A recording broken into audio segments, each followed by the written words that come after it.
will be back here by 1940. That's 7:40 in Old Money.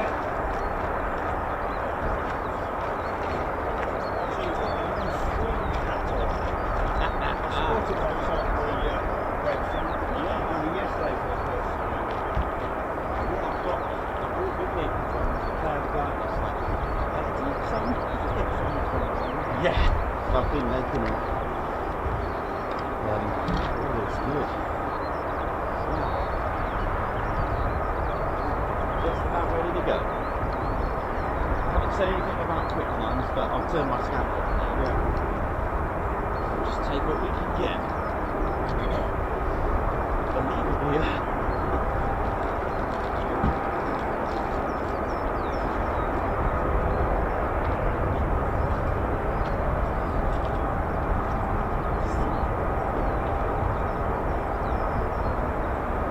So did Claire enjoy her birthday week on the moor? So good. Got a glimpse of her once or twice on the stream. Oh, it was lovely, man. Really nice.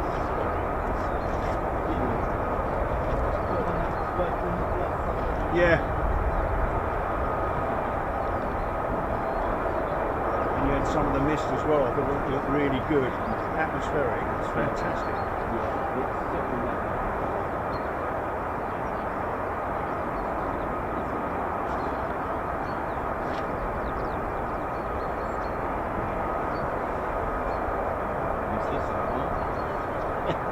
Oh! Yeah. Let's see what we can get.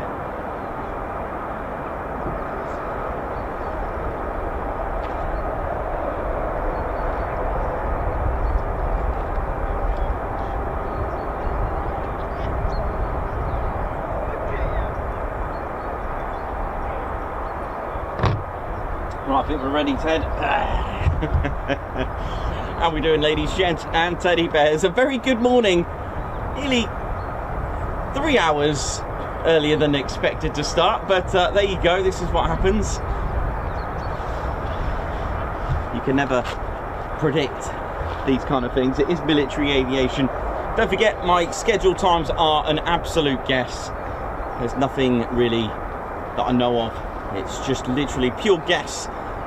And if it's anything to go by today with the streams that we've had, then we're on for a good one.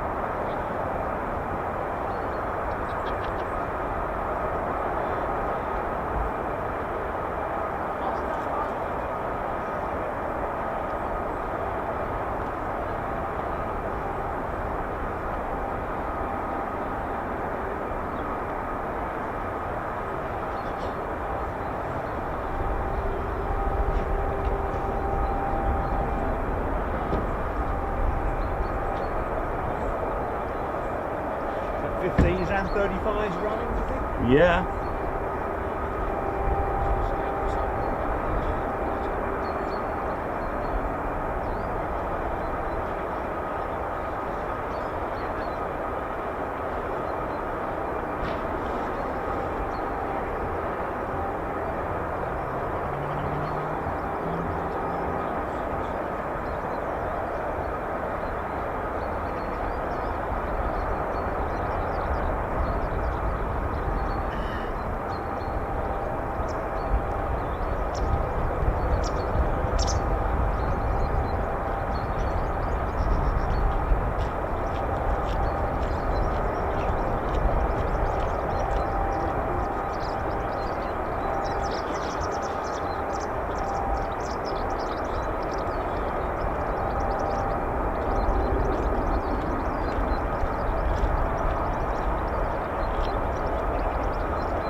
Right.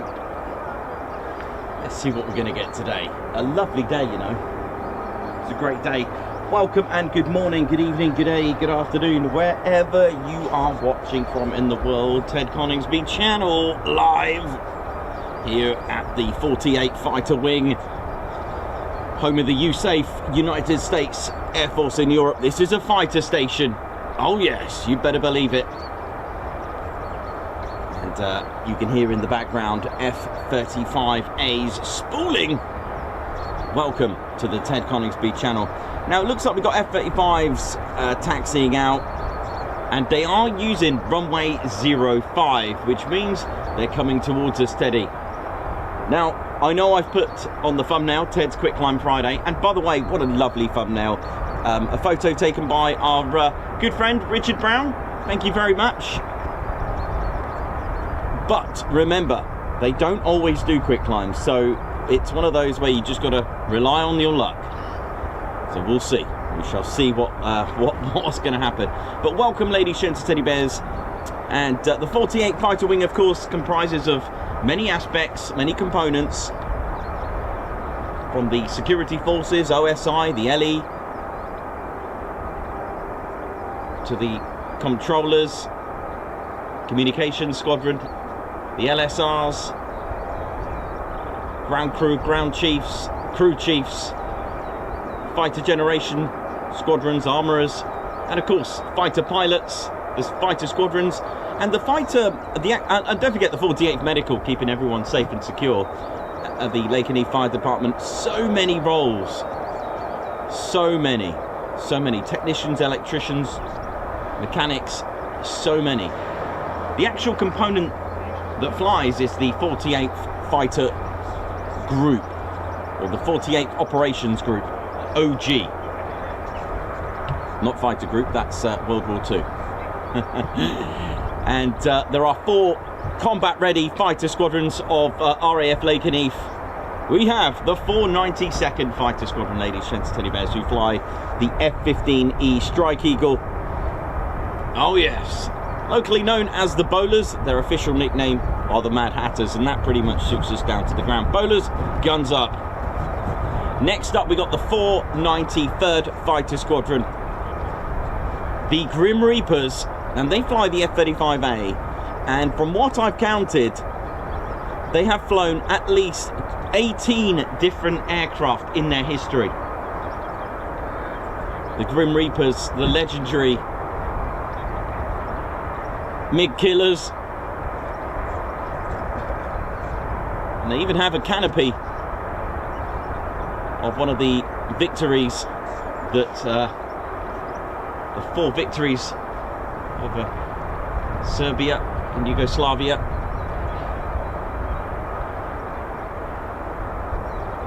And they are the latest squadron to fly the F-35A. Next up, the 494th Fighter Squadron, the Panthers. Oh yes, bleed red. The meanest, finest, baddest, right? I might have not said that in order. I do apologise, but I'll learn it. The Panthers fly the F-15E Strike Eagle. Next up, last but not least, the 495th Fighter Squadron. Now, they made Lakenheath the very first USAFE wing to operate the F-35A, and that was in December. I think it was December the 17th, was it? In 2021, they arrived here to make Lakenheath the very first USAFE wing operating the F-35A. The Valkyries, although 30 years ago, they weren't always called the Valkyries, they were actually called the Thunderbarks. They were inactive for 30 years, from 1991. As they became inactive, as the F-111 Aardvark started to retire, known as the Thunderbarks, in fact known as the 495th Tactical Fighter Squadron, although now with a name change and some cool call signs. Today they're called the Valkyries.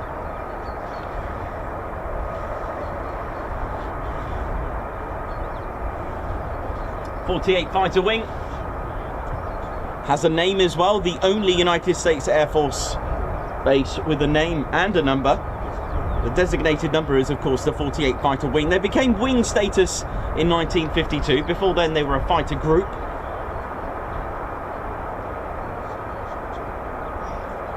And that's why, if you remember my early sort of ventures into history, this is why I made the mistake of saying the 48 Fighter Wing weren't around during the World War II, which is sort of correct, although their lineage was in fact majorly part of the World War II. It's only because they were a fighter group. In fact, they were under the 70th Fighter Wing at that time during their Normandy campaign and during the occupation of France. But there we go. We live, we learn, we practice, we make perfect. That's how it is. You know it is.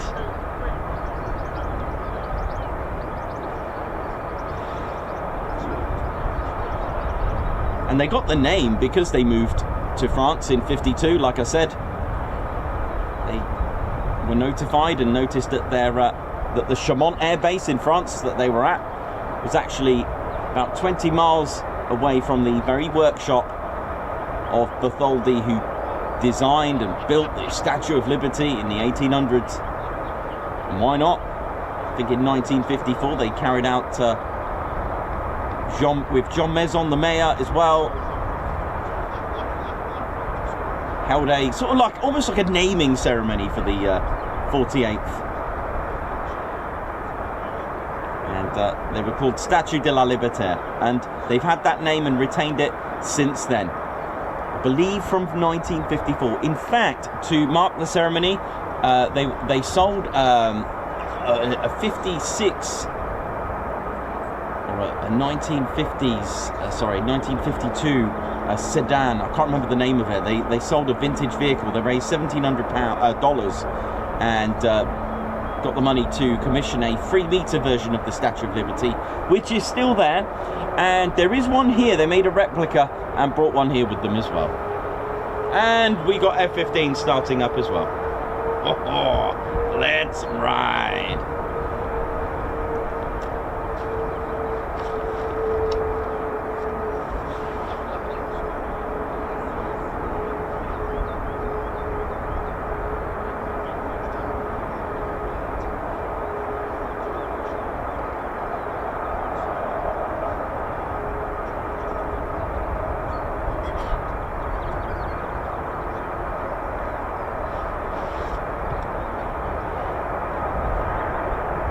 How we're doing, ladies, gents and teddy bears? Hope we're all good.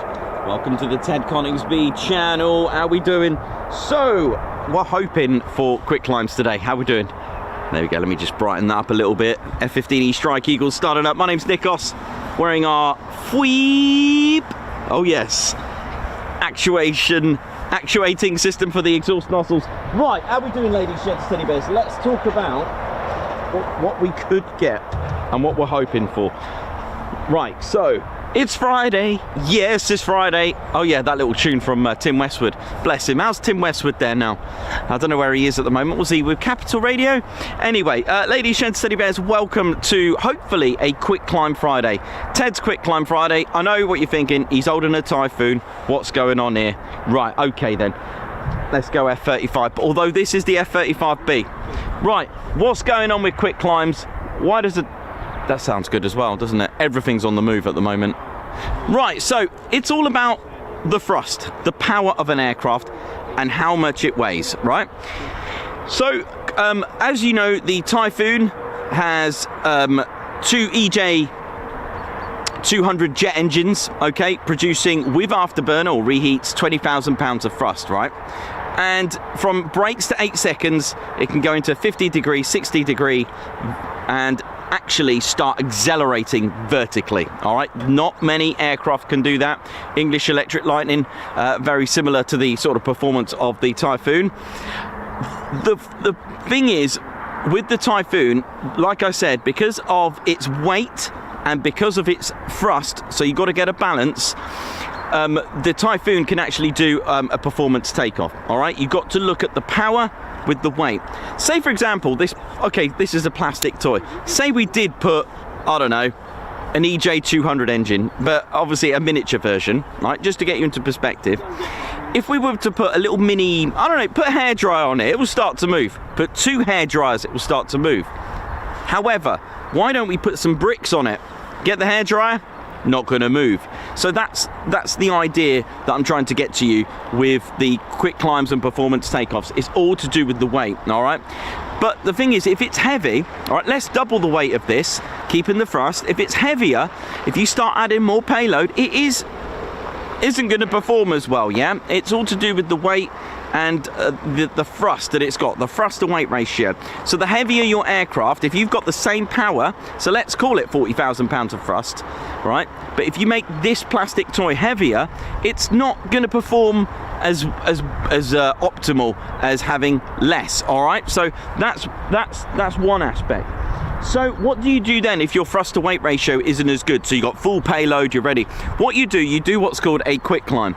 Now a quick climb, compared to the performance takeoff, it's a little bit different. So the Typhoon will reach speeds of about 180, 185 miles per hour, depends on the pilot, and then go vertical. So in 8 seconds, it's going vertical. So it's climbing to, let's say, 10,000 feet.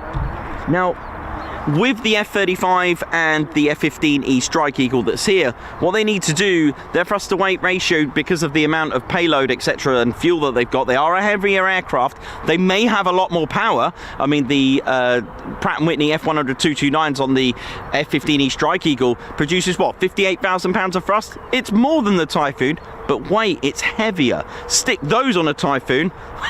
Yeah, anyway, we'll leave it at that. So what you do, if you've got that situation, what you do, you then you rotate and maintain about 60 to 120 feet, reach speeds of about 350 miles per hour. Now what you're doing there, you've cleared your entire runway by then, but the thing is, you've got almost twice the speed that you did with the Typhoon. Now you've got that much power. You are defying a bit more.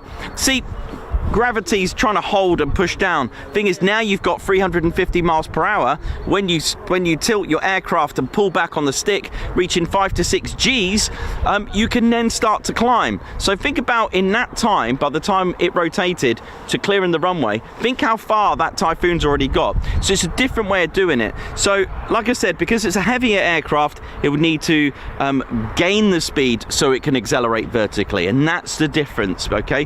However, the F-35A does have similar thrust to weight ratio if you have half the fuel and not a lot of payload, and it could do a performance takeoff like the Typhoon. See, it's all to do with weight, okay? So if you start shaving bits off the F-35, you're going to make it lighter. So with the Typhoon, if it's only got half the weight on it, it's going to do even more. So that's the reason, okay? So gravity is always trying to pull things down, right? But if you can get the speed behind you, you can then start to outperform gravity a little bit and cheat. So that's why, because you're a heavier aircraft, you've then got to do something about it. So those are the differences between the takeoffs. Unrestricted climbs and quick climbs, they are the same thing. The unrestricted is not to do with the altitude or the flight level. It's actually to do with the unrestricted climb rate itself. All right, not to be confused with that. All right, so you're probably thinking, hang on a minute, he's just asked for an unrestricted climb to a flight level of 150, which is 15,000 feet. So how is that unrestricted? It's all to do with the unrestricted amount of climb rate. And the thing is, the reason why you can't just go and do it, you now have a very fast climbing aircraft. So there's a little bit of extra work that needs to be done with tower. They need to make sure that the airspace is clear, that there's nothing flying nearby, because you now have an aircraft going extremely quick, extremely fast in the area. Yes, Clyde, all right, man. Right, man. Yeah, man. Yeah, I'm going to take up the spot near the road. You enjoy, mate. Have a good day. Thanks You for too. the info. No problem. See you later. See ya.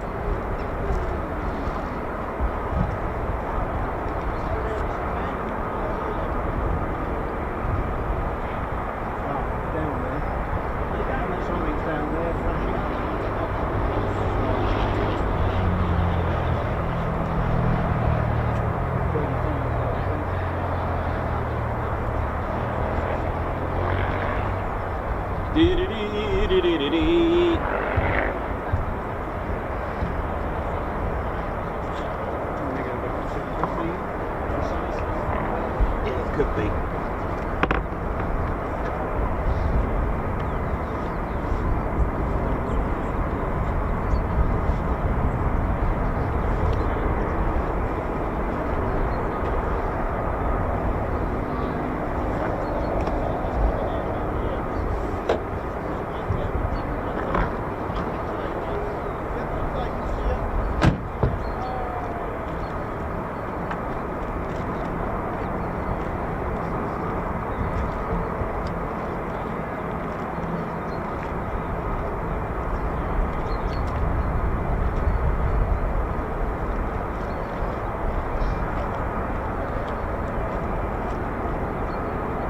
Just in case.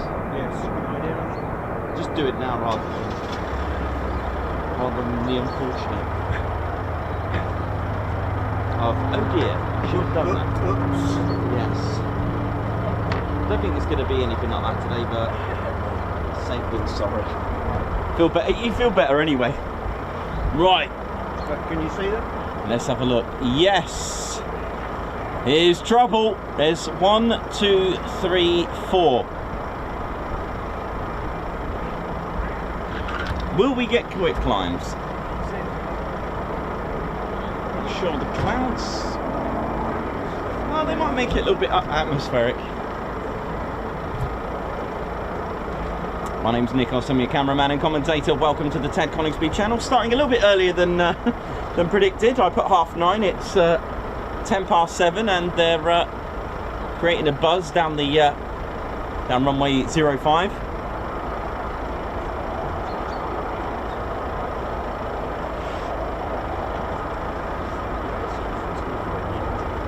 And of course, if you just joined us, don't forget to hit the like button. Let's get this buzzing. Let's let the world know that the Ted Coningsby channel started already.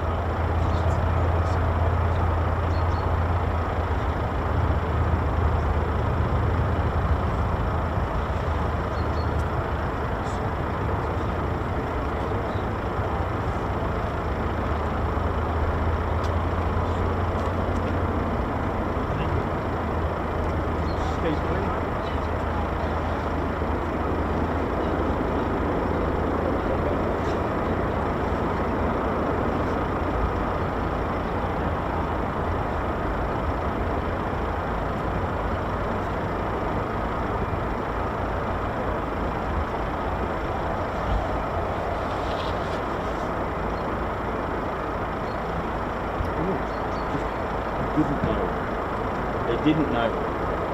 Oh. Look recent. Oh, that's nice. That's a shot.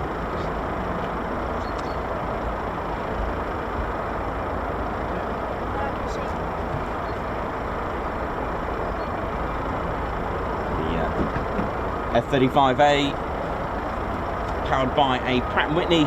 Just one huge turbofan though. Pratt & Whitney's F-135 PW100, which features in the A variant and the C variant.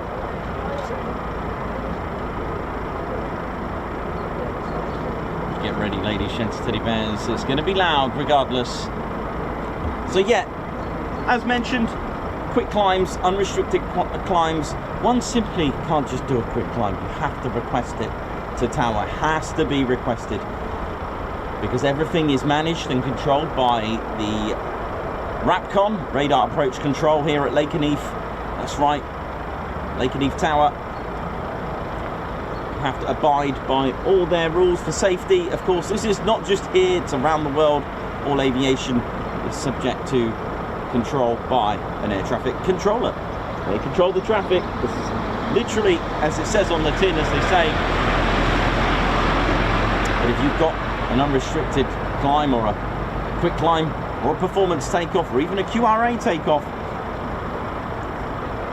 there needs to be a bit of coordination with tower as well, extra coordination, shall I say. We need to do a bit of extra stuff to make sure that there's no aircraft just flying by, because of course if you look at the skies, there's going to be civilian aircraft flying around and potentially military aircraft as well. With Mildenhall being nearby, then this could also pose problems. Now, don't forget, ladies, gents, teddy bears, RAF Lakenheath has the title Royal Air Force, and it has been since it was built in 1940 and 41, when it had its first occupants in 1941.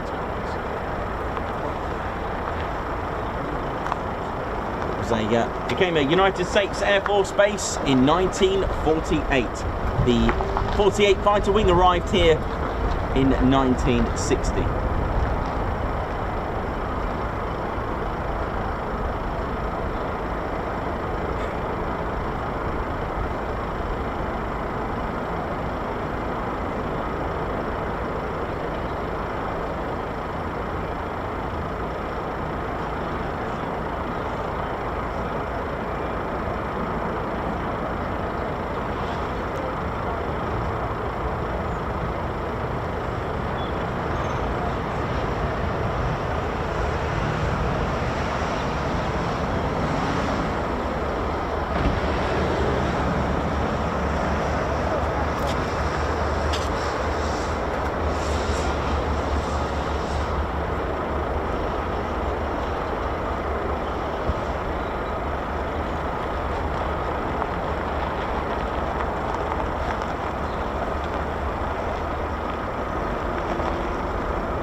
Welcome to the Ted Coningsby channel, ladies, gents and teddy bears. Hope we're well.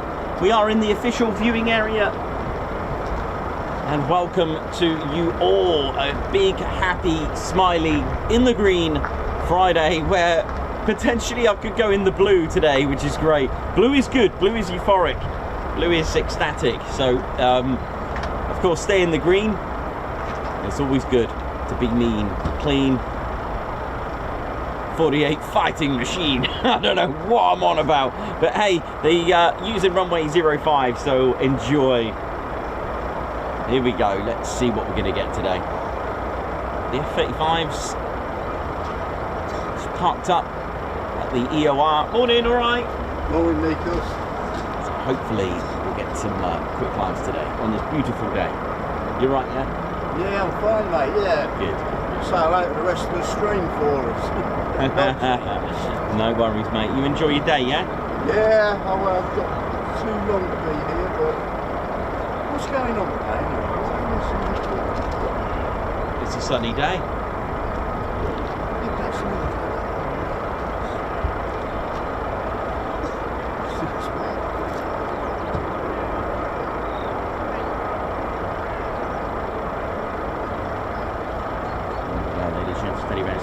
So, welcome to the United States Air Force in Europe base, part of the 3rd Air Force, one of the original 10 Air Forces.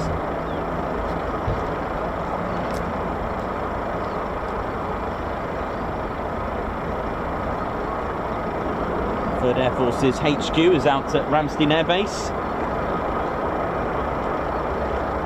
And it was one of the original 4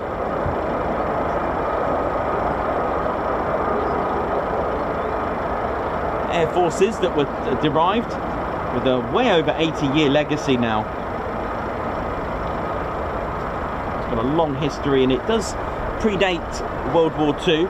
Now, the 3rd Air Force, their role is to issue directives to subordinate commands and take action on behalf of the USAFE and United States Air Forces in Africa, commander as directed. Now, in addition, the 3rd Air Force, they delegate authorities over assigned forces that include personnel management, general courts martial, convening authority, and advising subordinate commands on requirements, programs, and budget.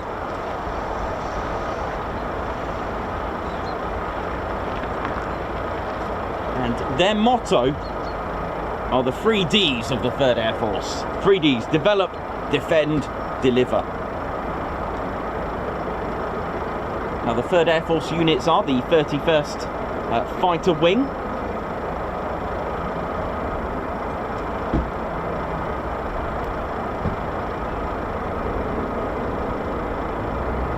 the 406 Air Expeditionary Wing, the 48th Fighter Wing, which we know, the 435th Air Ground Operations Wing, the 86th Airlift Wing, 39th Air Base Wing, the 100th Air Refueling Wing, so that does include Mildenhall, the 52nd Fighter Wing, the 501st Combat Support Wing, which was at Alconbury, probably some components are still there, but predominantly at RAF Mildenhall, and the Heavy Airlift Wing in Papa Air Base in Hungary.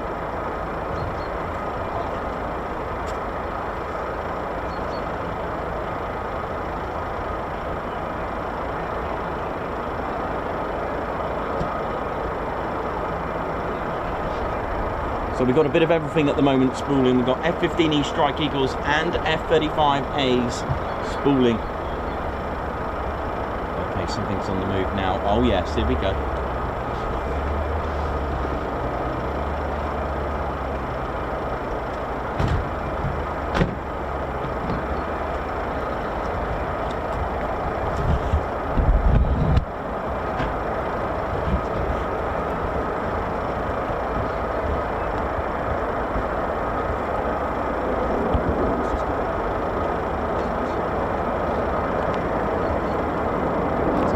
We go.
Local climb outs first of all.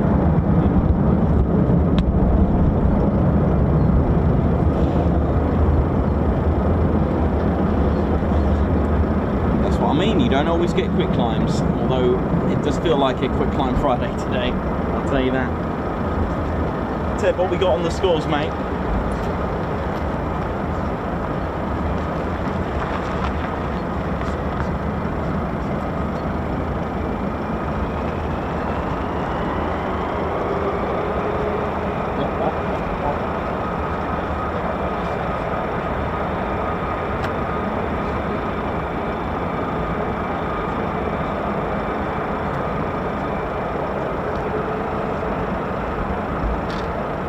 was that, mate? 131.1 decibels. Ouch. And that's just from here. Nice, Teddy. Thanks for that. Teddy bringing the info there.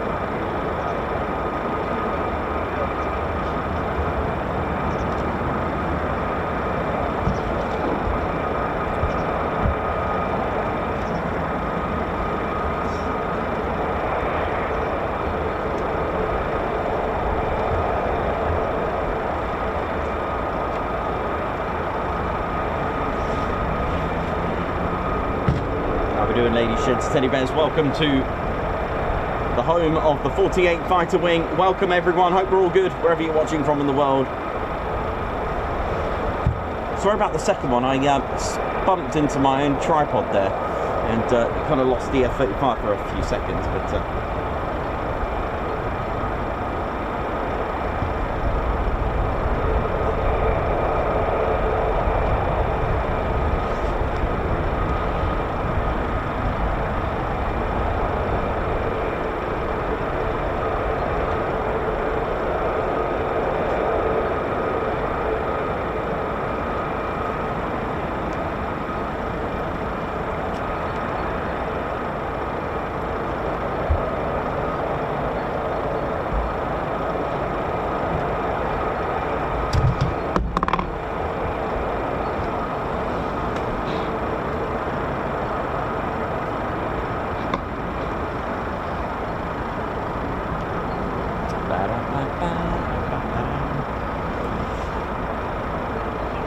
so if you are going to make the journey one day to Lakenheath, don't forget we are in the official viewing area, and do park legally and sensibly. There is an overflow sort of parking when you drive up to the road that leads towards the viewing area. Barry, you right, man? And there are bins provided. There's a burger van as well to get yourself some breakfast, brunch and lunch. Dave's here very early as well, bless him, and his food is amazing. He gets all his food from the local butchers, and it's absolutely tasty. His burgers are famous. Again, follow the rules as well, ladies and city bears. Please don't touch the fence, climb the fence, rest your ladders on the fence. Please don't do that. You know, it does damage it, and we try to wow, I'll be back in a moment. I've got a little present here, and yeah, don't damage the fence, touch the fence in any way. There are little bollards to stop your vehicle getting too close to the fence. Please don't try to attempt to go over them. It'll probably damage your car anyway. And please be mindful and respect each other and have fun as well. Report any dangers. If you are in danger of life, then please call 999, especially in this day and age. If you've got anything to report suspiciously, please do so. And have fun out there. If you are coming at night for some night flying, although there are no signs for this, please remember to turn your flash off. It's something that I've seen before where pilots do get affected by it, a sudden flash, because you know flash guns are quite bright. And again, under no circumstances, I'm saying that you're going to do this, but if you spot anyone using those laser pens, please report that immediately. It can be extremely, or it's completely ridiculous. And of course, anyone attempting to try to fly a drone, that's illegal. There are numbers that you can call immediately to inform. All right, so have fun out there. If you are venturing off down by the main road, please take care if you're walking across that road. It's although it's 40, I know we can take our mind off things as we're looking at our viewfinders. I'll just be right back in one moment. I've got to go and see a friend of mine that's got a little present for me. Wow. That's impressive, man. How are you doing? All right. Very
in the runway.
Welcome to the Ted Coningsby channel, ladies, gents, teddy bears. Wow, big shout out to Barry for that impressive. I've got over 20 aircraft here. Yeah, looks like a good 20 of World War II aircraft. I've got a 163, a 262, the Dornier 335. Goodness me.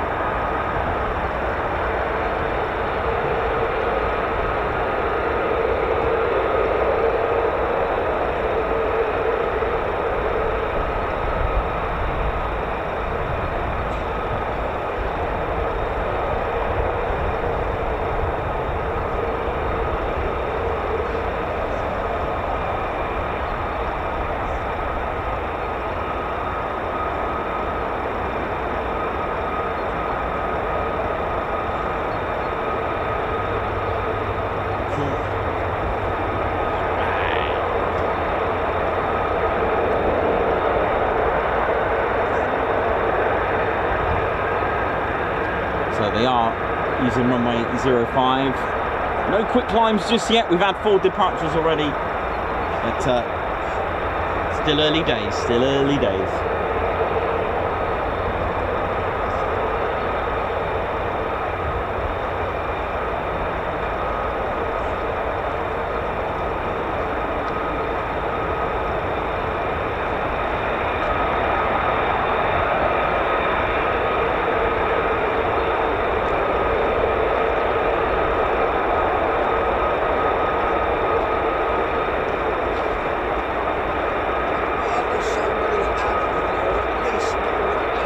Thanks, okay.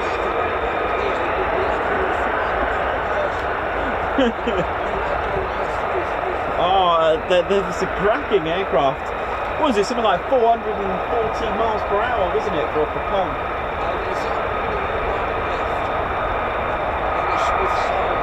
Wow.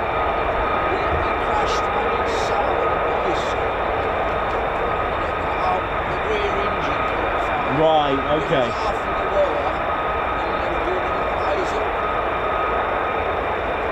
Amazing that, thank you. You're looking after them.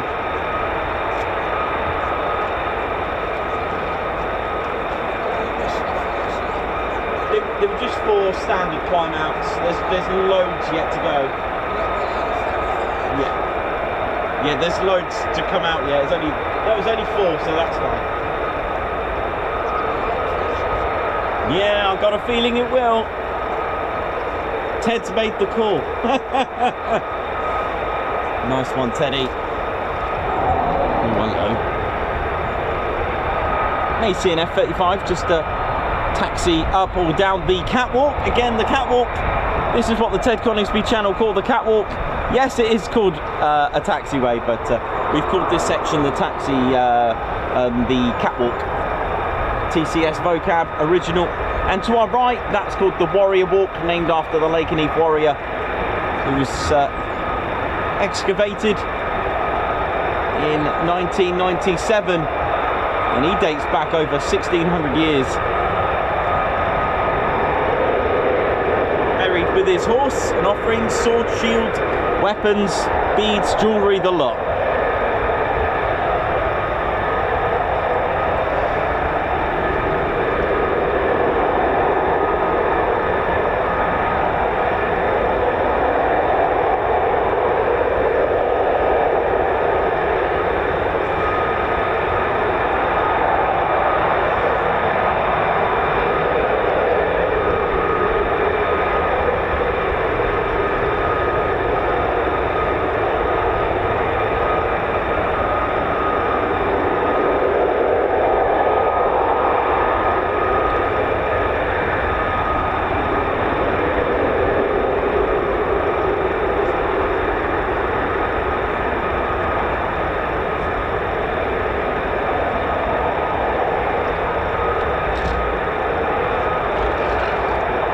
doing, ladies, gents, steady bears? Hope we're all good and feeling well.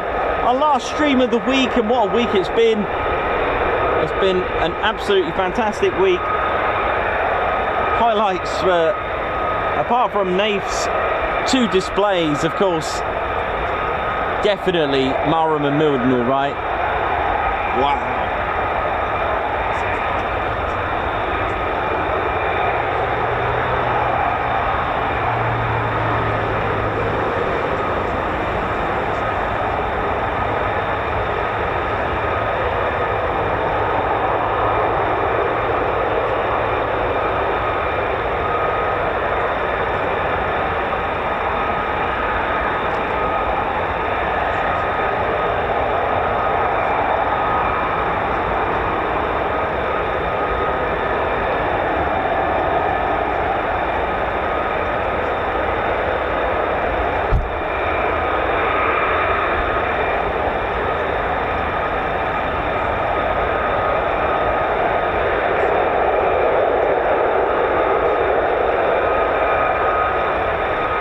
Sounds of the Pratt & Whitney F-135 PW100. Oh yeah.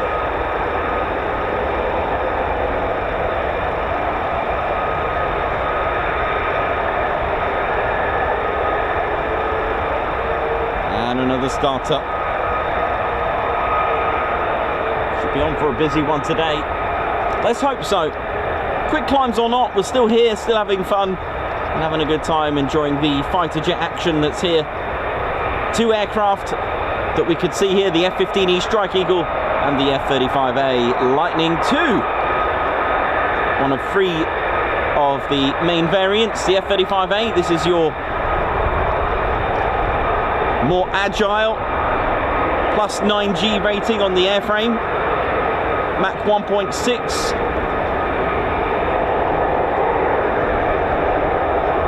And it's the conventional takeoff and landing, so just like the F-15 or a Typhoon, but it is stealth. It's a 5th generation. Covered in RAM, which is radar absorbing material, and the whole design concept. Although all stealth aircraft are not entirely invisible, that they will show up, but as different things. So probably about the size of a tennis ball or a small bird. But the whole point is that it doesn't send back a radar signal back. That's the way radars work, just like an echo in a cave. If you shout at it or talk to it, it'll bounce back. The further away you are, the further your echo will come back to you. Yeah? So radar works the same way. Radar will send out a signal, but it will only give out a very faint, if not sometimes not a lot of signal at all. But of course, the material that it's made of, the low metal composition, the radar absorbing material, the angled stabilizers, the idea is to not respond to radar. That is kind of like a basic way of looking at it. So of course, air traffic controllers are looking for size aircraft, right? They're looking for aircraft shapes. Sorry, that was a really bad way of saying it. Not a tennis ball. So 9 times out of 10, they probably won't even see the F-35.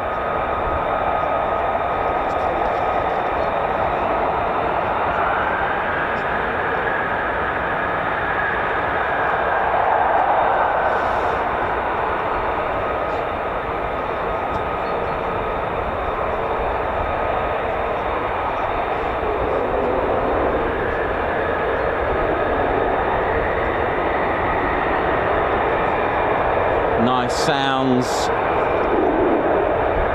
Huge turbofan, 43,000 pounds of thrust on the F-35A's F-135 PW100. The PW600 version belongs to the F-35B, produces slightly less thrust, just short of or around 41,000 pounds of thrust. It is slightly heavier. Here we go. There's a nice little shot there of the F-35. Taxiing up the catwalk.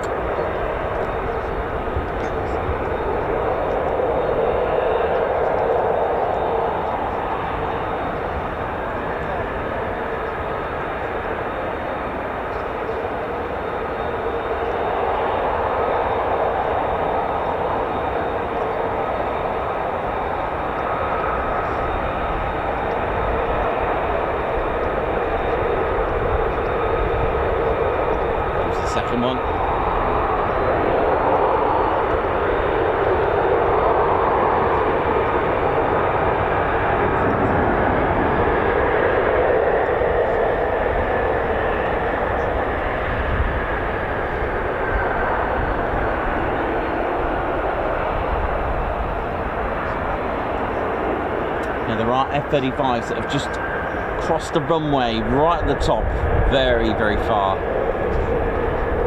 And another one.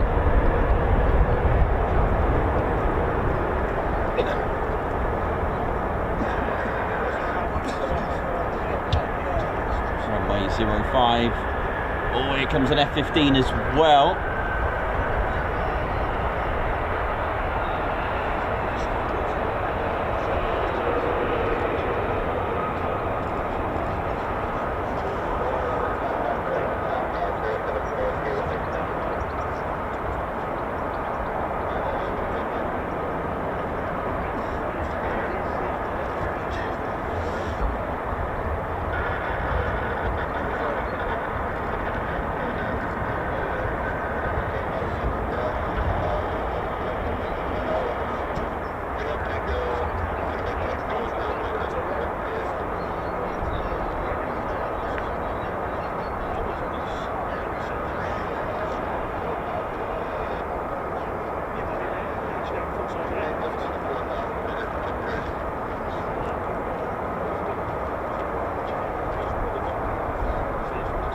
Few more F-15E Strike Eagles just to the left over there as well.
That's what I'm talking about. You know how it is.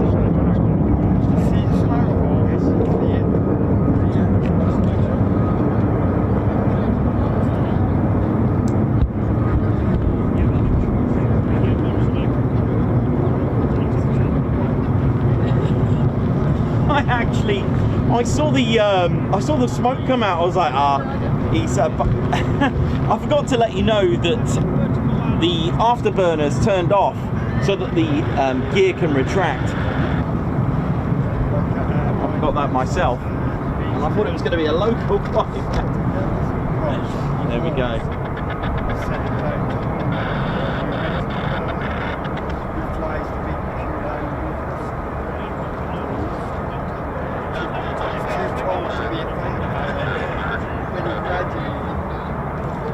Welcome to Ted's Quick Climb Friday. It's official now.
So we'll just get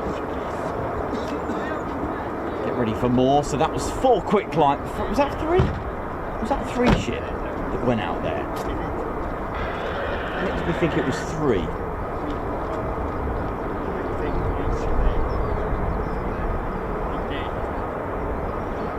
Yeah, 3 quick climbs.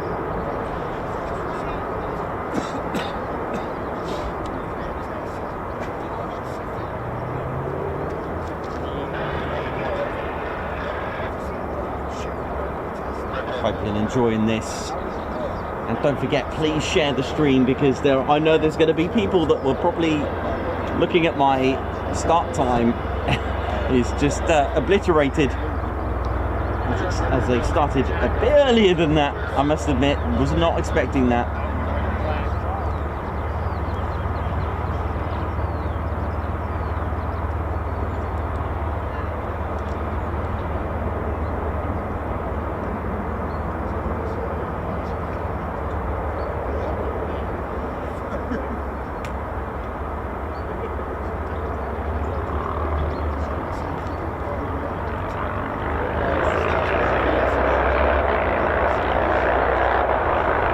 Of F-15s. There are F-35s as well down the other end too, so we'll catch them as well. So 3 quick climbs, hence it officially a quick climb Friday for us here.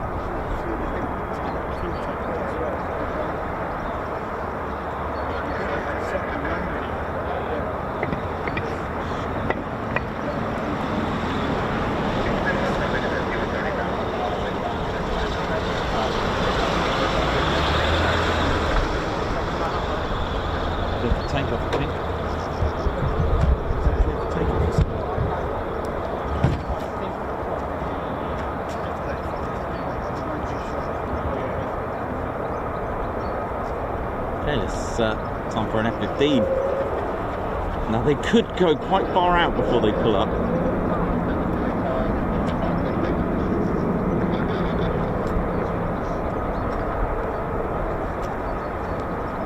Here we go, here we go, here we go.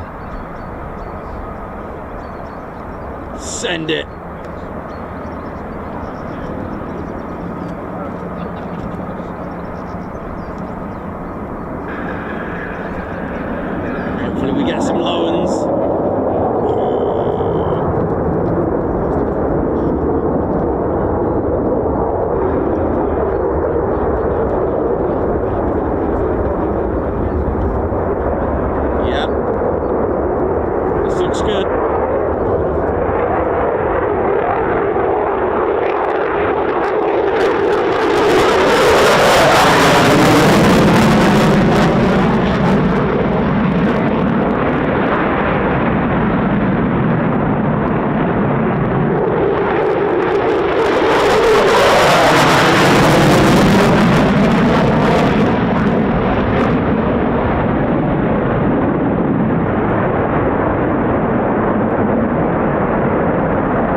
That's what I'm talking about.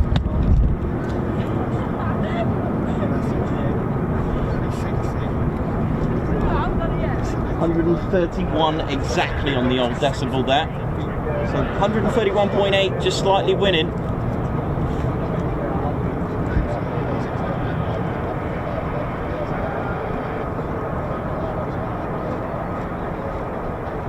This is like old school Ted Coningsby, this is.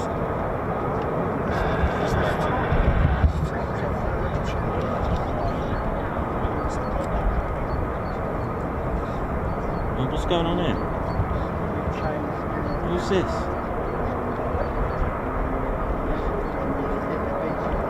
Is this coming here? What's going on here?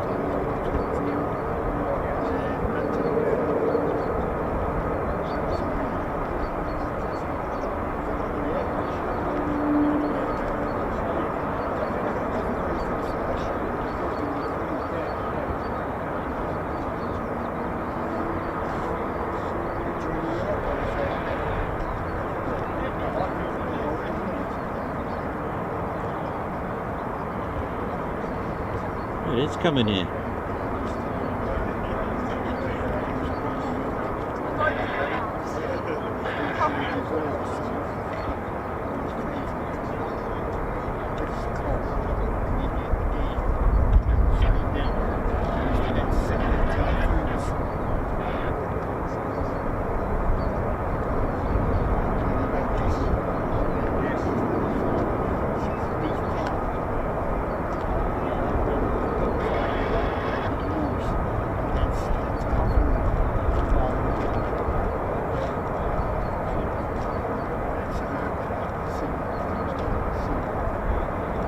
Looks like it's got invasion stripes.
Go on, skim the C-130, why not, on a quick climb? Just bring it all. Oh, we are as well. No way.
This looks good. It's a low one.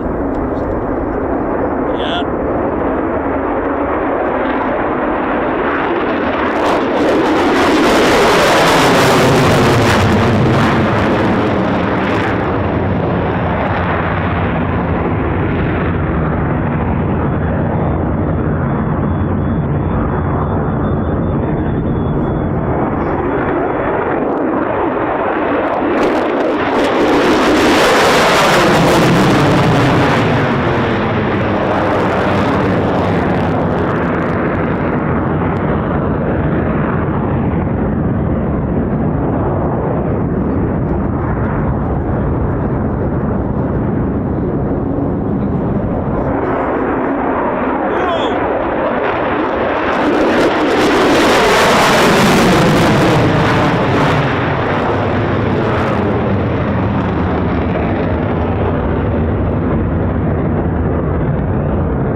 Goodness, fish cakes!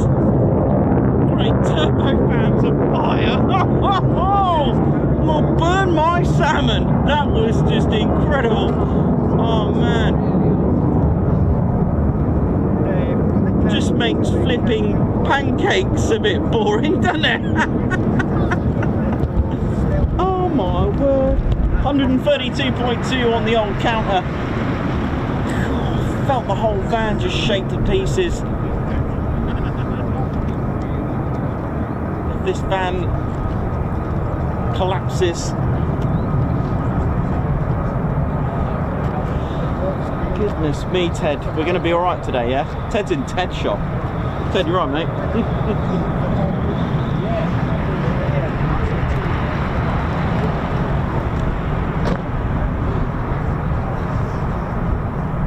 Almost like this is what you could win on our prize at Quicklime Friday. We have a speedboat.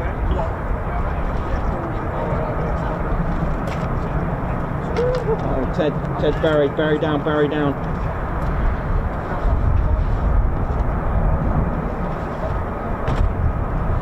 All right, lads. We're here again.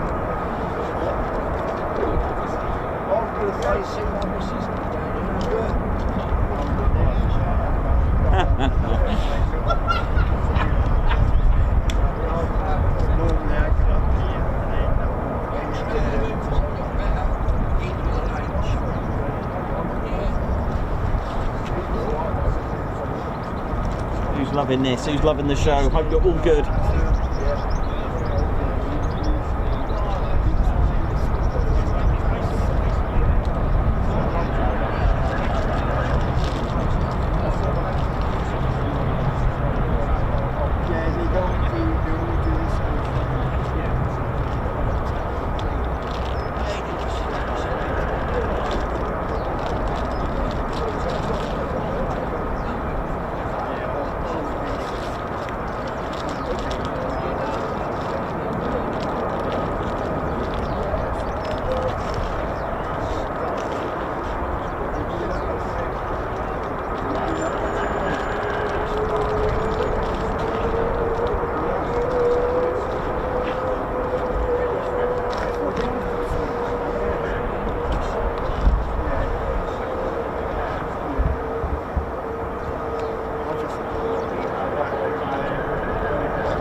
Startups.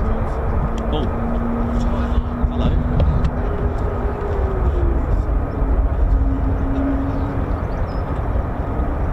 Here we go. Oh, this sounds mean.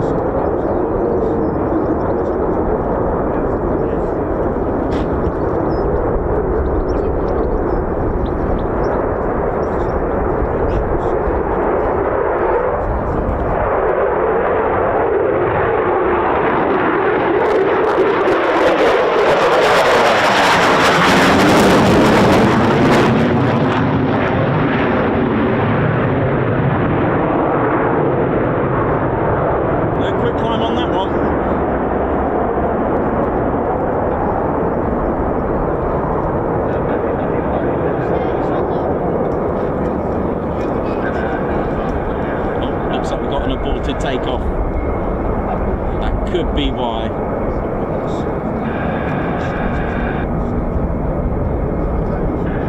Okay, that'll explain that one. If they were going out together.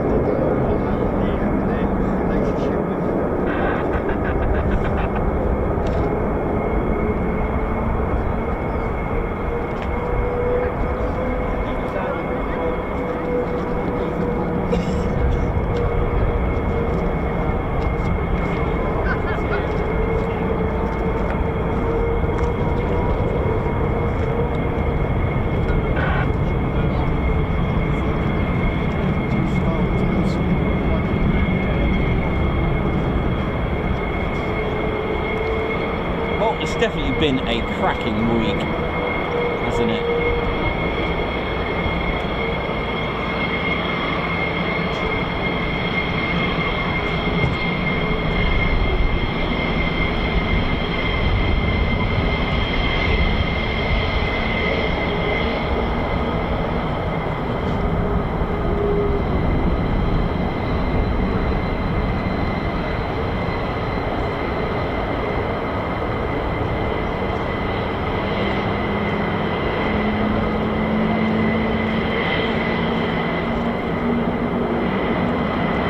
Just quickly, just crossing that runway, it's this beaut.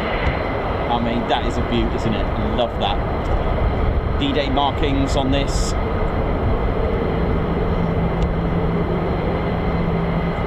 There were airborne squadron markings, airborne division.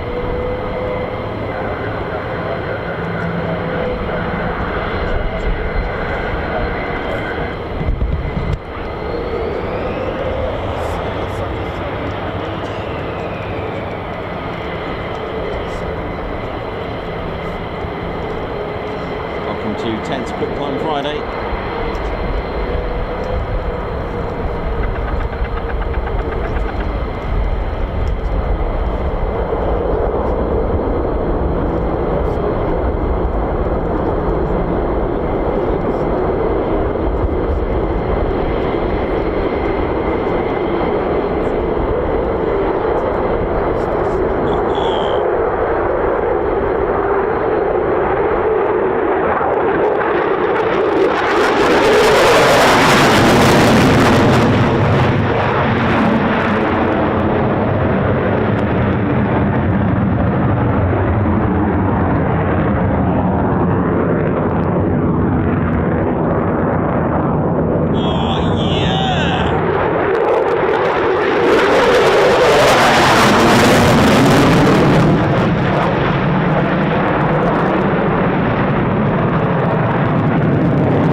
Absolutely incredible.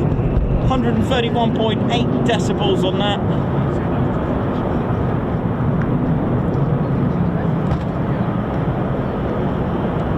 Still got more to go.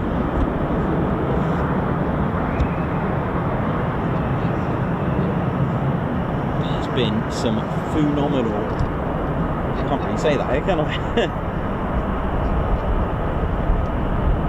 There's been certainly some owning the skies today. That's what I get.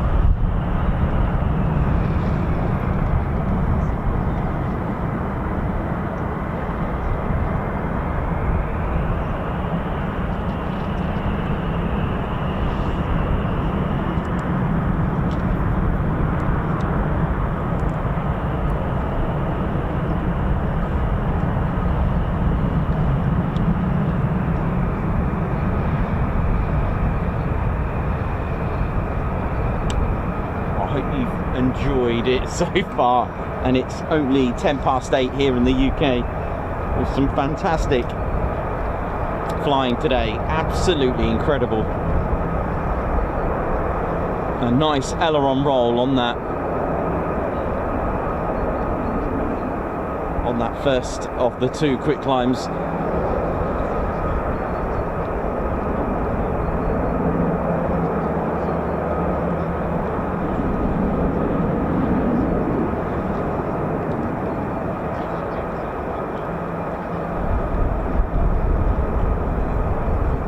go anywhere just yet. We still have more.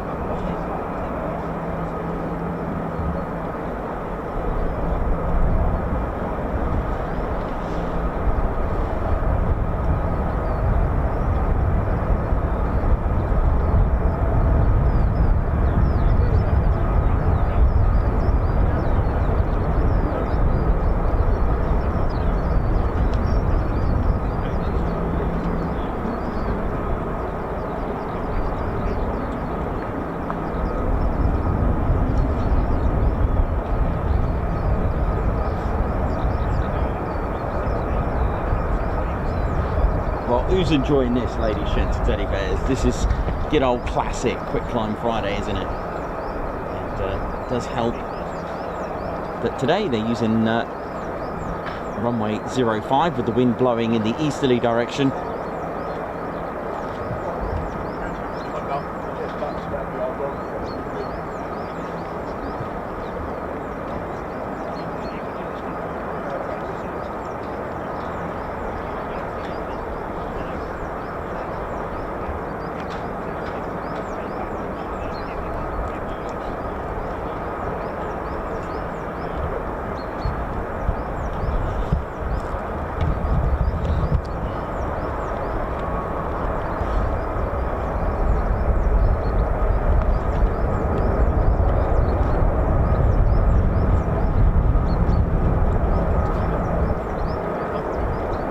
Here we go.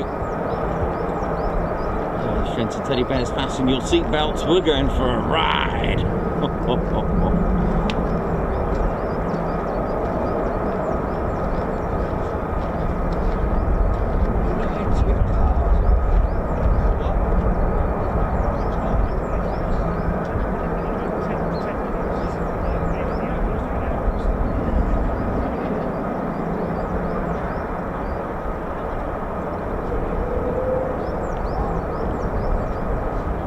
Here we go.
Is that I can still hear more spooling, so get ready for hopefully even more quick climbs.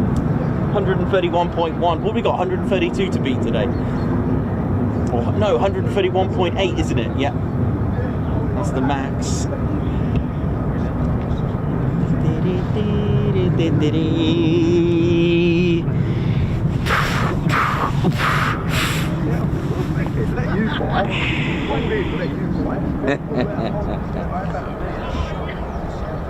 Only my right.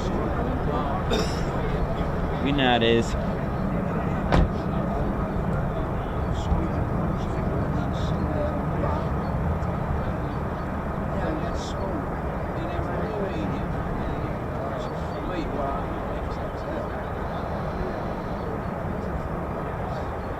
I'm just going to get a quick cup of tea.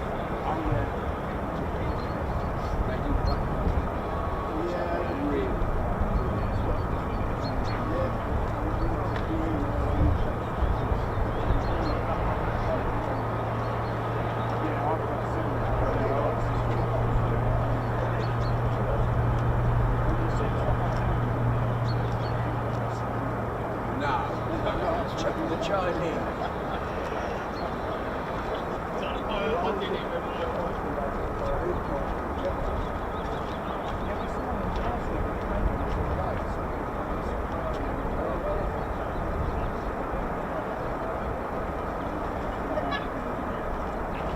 That first F-15 went up His friend, yeah, the other one did. I think they were going out together and thought, oh, no, just maybe we'll come back or just do some general handling and come Is it back. gone again? Sorry? Is it gone? No, it's left now, so it's probably going to come back or just join. I think he realised the one behind him was not going to come with him, so thought we'd save a bit of fuel and find out where to go next. Do you know there's a Lancaster crash site not far from here? Not far from here, yeah. Unfurled. That's it. And I think it's fire F-46. Yeah, someone sent me. The last day of the war. Oh, God. Oh, were they? Yeah. Oh, okay. Craters. Wow. You get some good stuff. Yeah, it's been 35. good, yeah. Very good, lovely shots up here. Lovely shots. There's a bloke on one of those anti-roach programs. He had 3, about that big, round wooden barrels. And one was red, one was blue, and the other one was white. And the person didn't know what they were, and he said, I'll tell you what they are. His father was an observer on the atomic raid on Nagasaki. Oh, right. They were the safety plugs in the bomb. Oh, And when they got over the target, they took the dummies out, put real ones in. right. When they all landed, like he said to the blokes, what are you going to do with these? Throw away. He said, no, you're going to have them as a keepsake. And he still kept them. Morning, all right? It's good down there today, isn't it? You all right? Yeah, good. Good. Great footage over the week. Yeah, been great, isn't Yeah, I it? enjoyed watching them. Really good, really good, really good. That So was an unusual Hercules coming in, wasn't it? that was lovely, yeah. So you got more coming out. There's one F-15 parked up. He gets the bird's eye view, this fella. Yeah.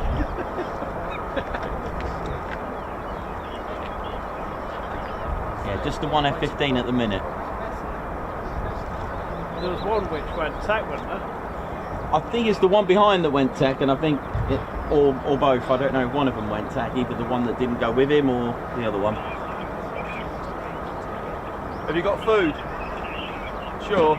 Isn't Chris alright? Yeah, thank Got you. your Oh, eyes yeah. safe? The Mary Rose ones, they were great, man. Snacking on the way home, that was great. Well, it's something that just killed their hunger, doesn't it? Yeah, no, I appreciate that. Thank you. That's alright. Thank you very much. All good. Still just the one. I could hear loads of aircraft spooling, so. Yeah, Tell me, so you know that private jet was up there, or was it Tuesday you were at Connie? Coningsby? Yeah. I was there on Monday and yesterday. On Monday then, there was a private jet. Was that the one, is that the training jet they used? What, the what? The BizJet white RFSL one? one, yeah. That's BA Systems. Oh, is it? Yeah, it Okay. comes almost every day. It goes to Lossiemouth and then takes all the personnel back to Horton. Oh, so it's a ferry flight then. Yeah, a CAT flight. Corporate Air Travel, hence Felix is the course number. There you go. I learn something new from you every day, you know that. There you go. There you go.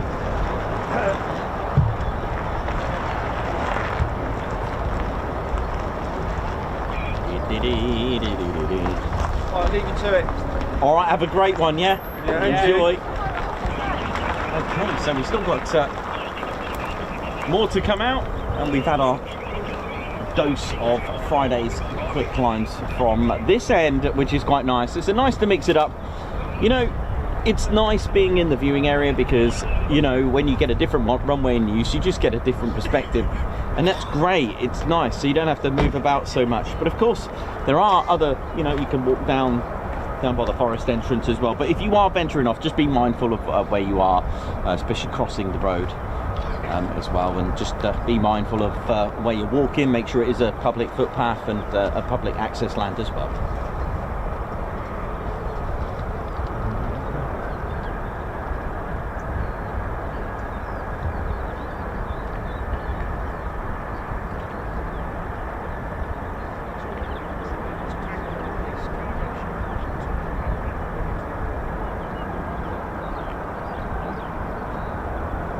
Big shout out to everyone: Sean Oliver, Trash Spire, Dave Holloway, Eliz, Lorraine, White Wizard, Nick Samuels, Margot, Gucci Man, Mark Riches, Jimmy G. How we all doing? Alan Gates.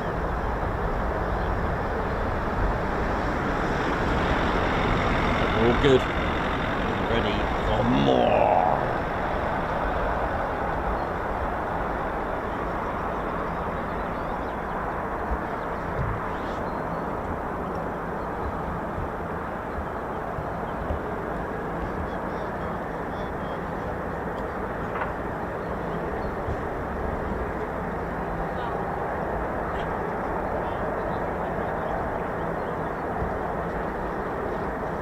And of course, Lady Shant's Teddy Bears. Oh, I said it a bit earlier than normal, but don't forget to hit that like button. Let's get YouTube buzzing. The more of our subscribers hitting that like button, all our viewers, and of course it could get recognised that it's obviously a happening stream. And why not recommend it? You never know. I can hear nozzles on the move from somewhere.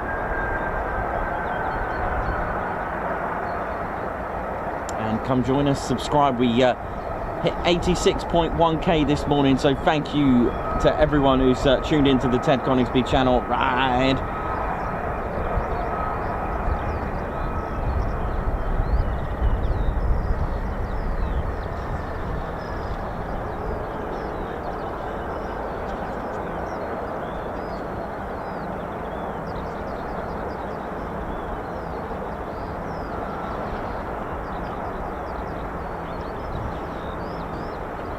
You know how it is.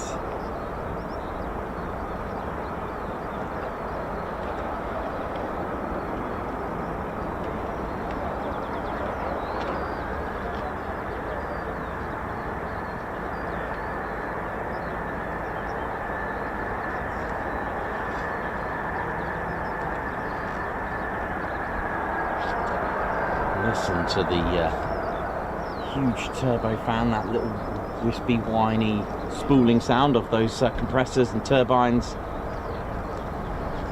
spinning round.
The albums there as well. Mind you, I've got to get it started first.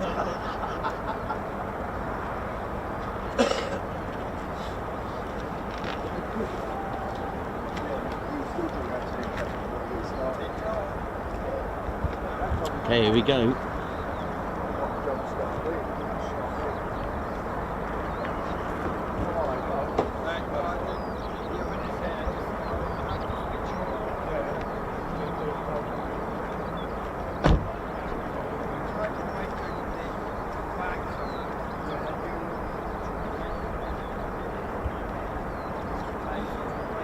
It's time to skim the van.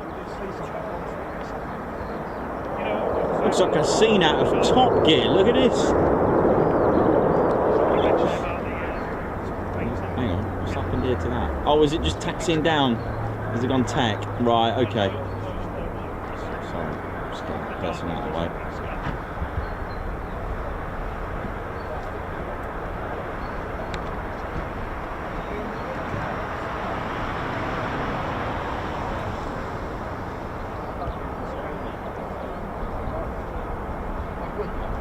Okay, fair enough.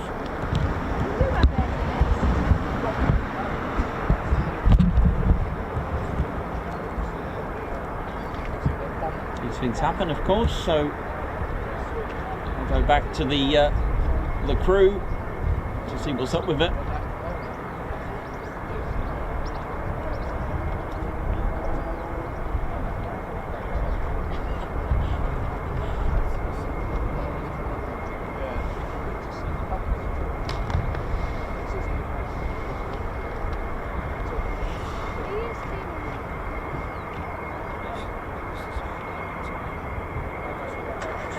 Things are about to look a bit like Waddington in just a few seconds.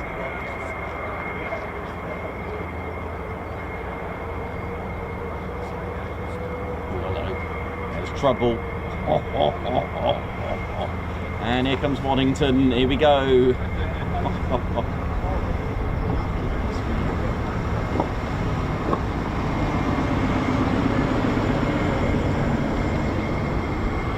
Bits of trouble there. Nice. Any more? No.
Nice little screensaver there.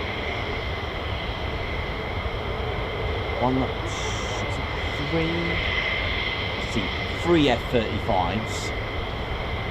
1, 2, 3, 4th one maybe? Oh, sweep! Oh, we got a sweep! Sweep!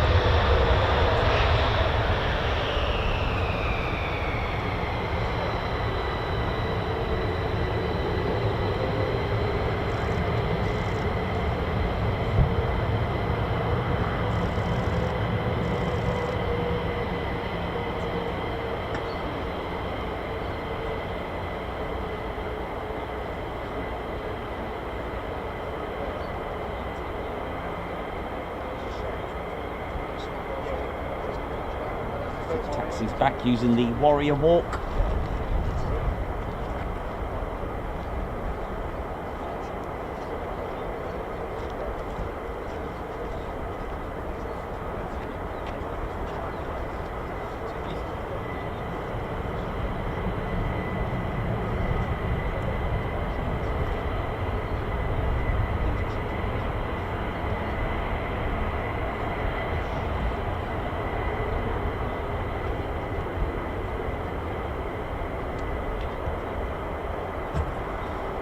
trouble.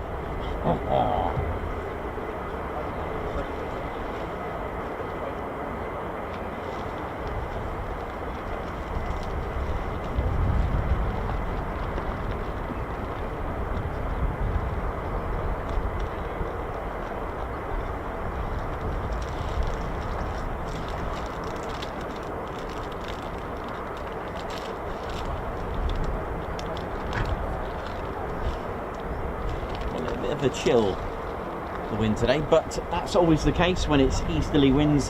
How we're doing, ladies, gents, teddy bears? Hope we are all good and feeling well. Welcome to the Ted Coningsby channel. And we're riding high, and we've had a nice portion of quick climbs today, and it's just gone 8:30 here in the UK.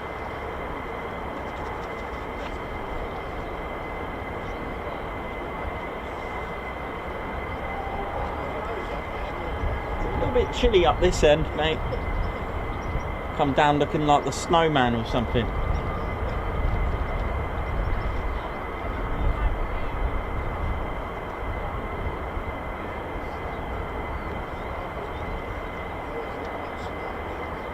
Could do.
Morning. Morning. All right. Hello, where's Ted? Ted's here.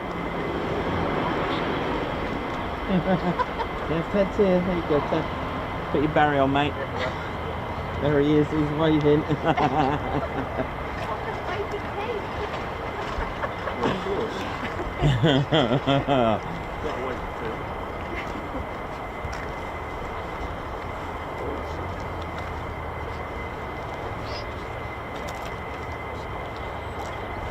Just waiting for clearance. Don't forget, any airport, any aerodrome, there are several frequencies that control each aspect of movement, whether it's on the ground or in the air. There'll be a ground frequency. Again, everything needs to be cleared. Even from a startup, you'll hear them. There's a frequency for departures, arrivals, ground operations as well with each squadron. There's air to air. There's all sorts of frequencies that manage it. Of course, if you only had the one, then it will just get jammed, and you know, you get jammed up with lots of people trying to connect, and no one will be able to get their message through, which is why it's a lot more efficient to have several frequencies to manage different. Then that goes for civilian or military, to manage and to run an airport safely as well, and that's the whole point.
Maybe the ground crew team possibly preparing for... Oh, what's going on here? Oh, I see. You can just about hear the F-15 off screen to my right, so they've probably just gone to assist the F-15E Strike Eagle.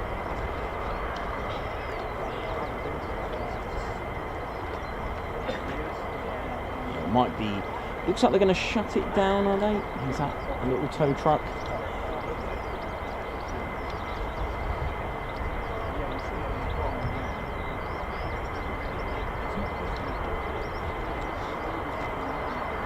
Don't forget, aviation, it is absolutely crucial.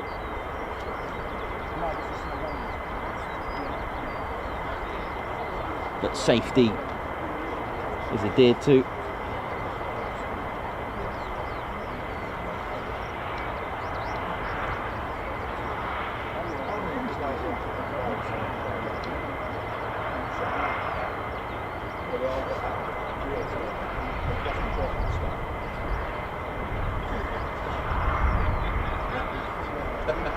When I said my pipe was start just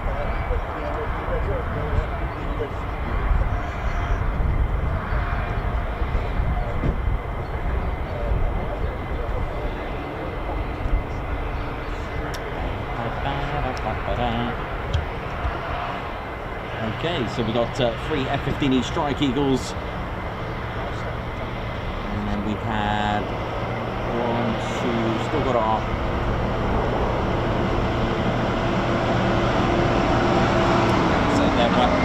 have to recover the F-15 now.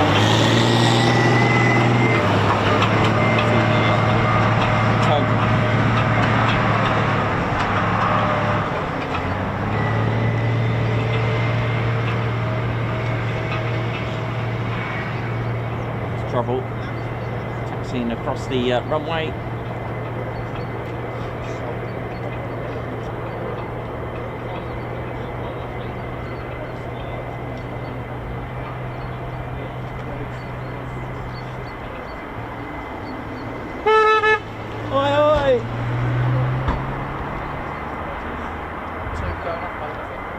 First beep of the day for the channel.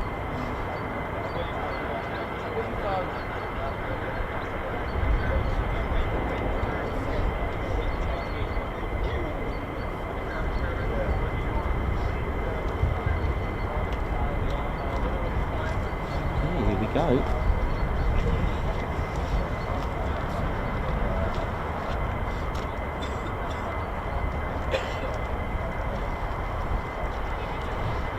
Hello.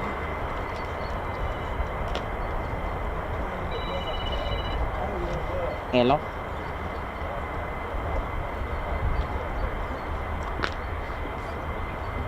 Hello, California Lakenheath.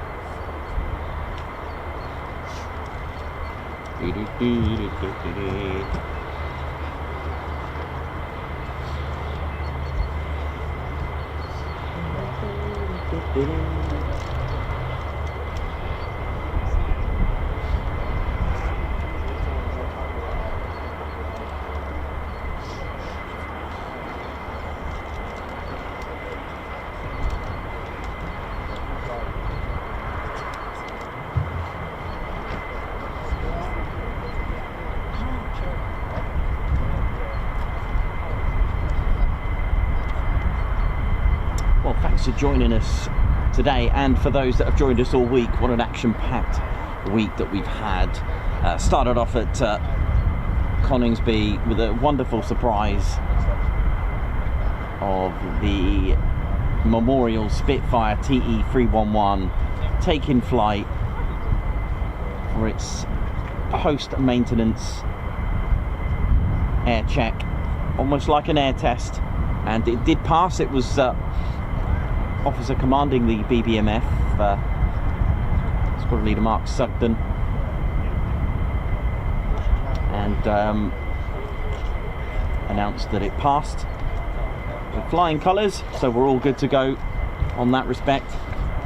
And, for For those that are BBMF members, would have had the newsletter, some exciting news regarding the BBMF, lots of updates, which is really cool on that note. So we started there, saw Naif's first display at 500 feet on his practice and his workup, or work down if you like. And then Tuesday took you to RAF Marham for a very busy RAF Marham with 9 vertical landings, I think it was, which was amazing. And of course Mildenhall with its full of surprises.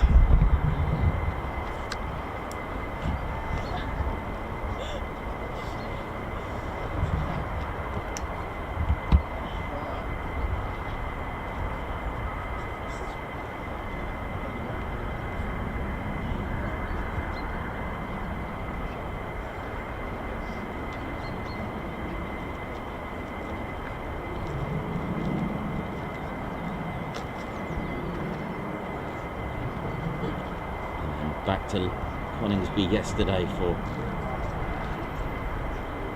an action-packed day, and now we're here with Quick Climb Friday.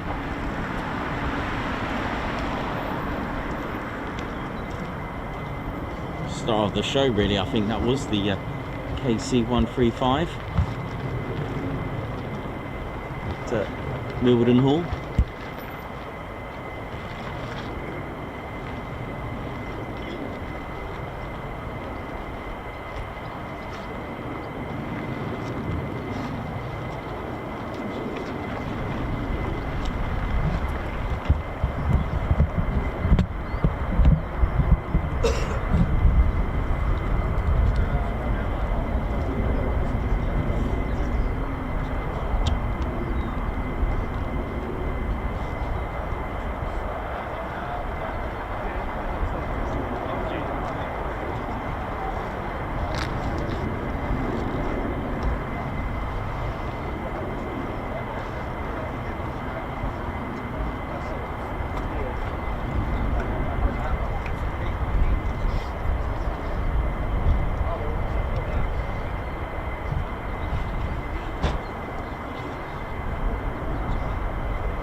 Oi oi Dave, Pat Hodges, oi oi. Hope you're all good. Claire Bear, oi oi, Wibbs, Lorraine, Paul Mayers, Avro Al, Gucci Man, what up? How you doing? Tim Roberts. Hope we're all good. Rock Ape Chappie 54, what up? And oi oi to you, and a happy Friday everyone. Hope we're all good. Just waiting for the next departures, hopefully all quick climbs as we want. Joshua Haddock, how you doing? Hope you're good.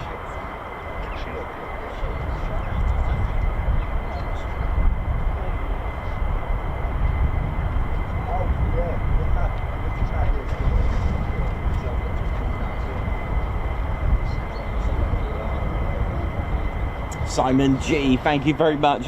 Thank you so much. Claire Bear, hope the car's going well. Simon G, thank you so much for that super chat. Thank you very much. That's just incredible. Thank you very much, Simon G. Hope to see you again soon, man. Haven't seen you in a while. Hope you're all good.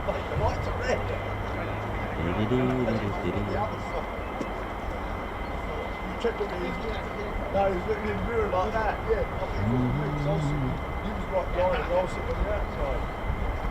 So we got 3 F-15s on the South EOR at 05, and on the north side eventually I did see some F-35s taxiing across, so hopefully we'll get those 3 as well. So potentially around another 6 to go.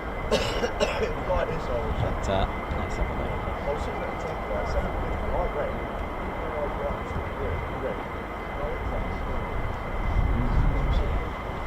Welcome to the Ted Coningsby channel, live here at RAF Lakenheath, home of the United States Air Force. I nearly said Army Air Force there.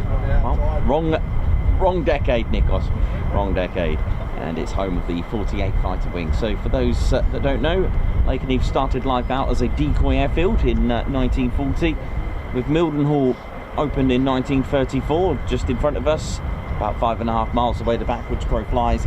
And just to my right, RAF Feltwell as well, That opened in 36, 37. So you got Mildenhall 34, and slap bang in the middle is Lakenheath Warren, and in 1940 served as a decoy airfield to deceive and basically make a fake RAF Mildenhall with fake Wellington bombs, etc. 1941 saw the very first aircraft arrive, real ones, from number 20 operational training unit. They came from Lossiemouth to train airmen on the Vickers Wellington bomber. Eventually Stirlings and Wellingtons operated fully from 149, 199 squadrons who were at the time at RAF Mildenhall. They came here and operated, and eventually the closure of the base in 1945 to make the runways larger and hardened, suitable for the B-29 very heavy bombers. It was one of 3 that were selected. It was here,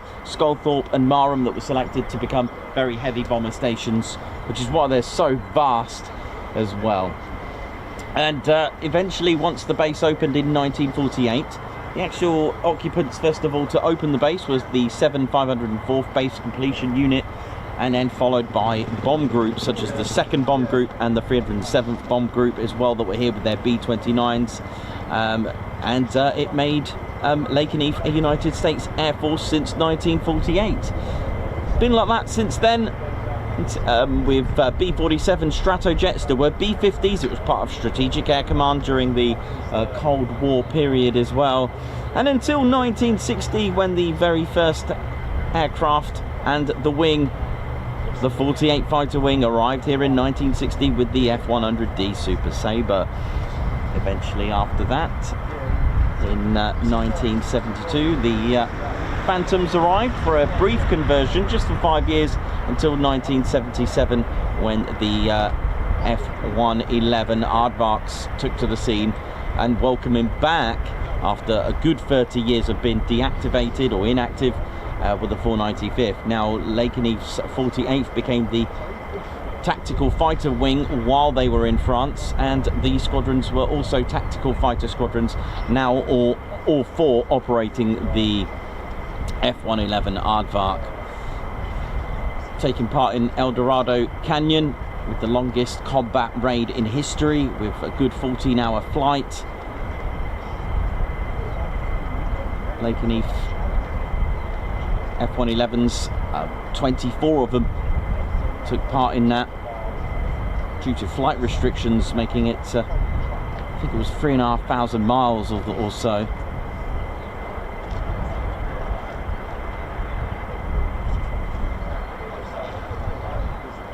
Lakenheath saw another change, of course, in the 90s. In 91, we started to phase out the F-111 Aardvarks, and in 92, the F-15E Strike Eagle arrived. Now in 91, the 495th became inactive, and it was start of an Eagle era, becoming a full air-to-air superiority multi-role, the first sort of aircraft in its kind under the 48th. Lots of sweeps going on here. And then of course 94 saw the F-15 C and D models arrive for the 493rd, until 2021, when the 495th returned with a new aircraft, a new type of aircraft, a 5th generation stealth fighter, the F-35A. I think we've got more activity going on at the top. Yeah, there you go.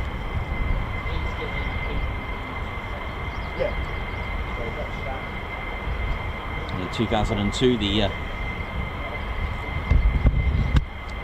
F-15 C and Ds were retired, and the 493rd joined the 495th, operating the F-35A.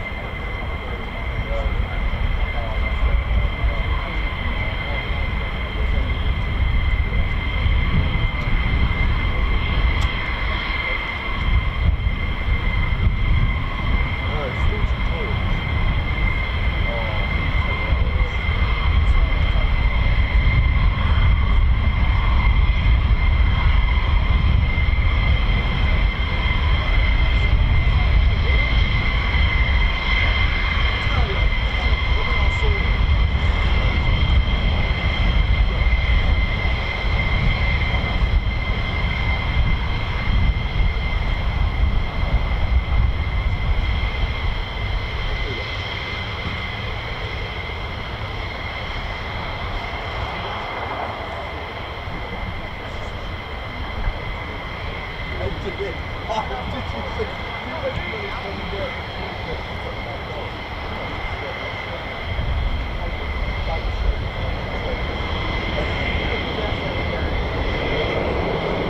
we go.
Beautiful. Very quick climbs there today. 131 decibels exactly on that one.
Right, so what else have we got down the other end? Let's have a look here, guys. So there's our F-15.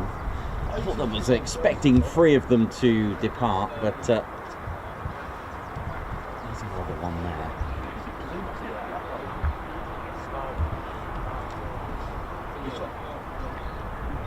Now there were 3 F-35s that taxied across, as we've seen earlier. So we'll see what we got. A bit hazy down the other end, but not too bad. It's started to clear up a little bit to my left, so that's pretty good.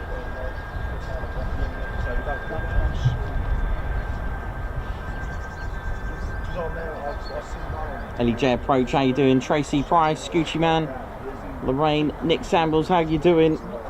Hope we're all good. Robert Owen. Oh, I'm glad you like it. Here comes trouble.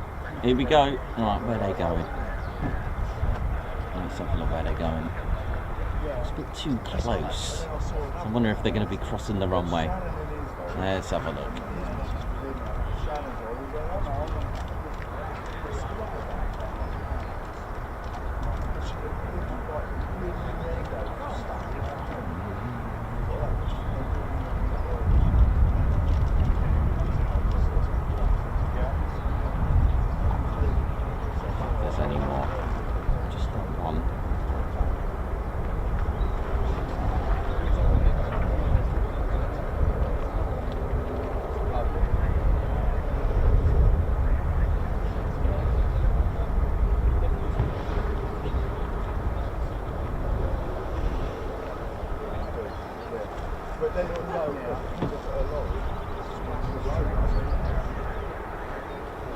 Tracy Price, thank you very much as well for the super chat. Guards March is coming up.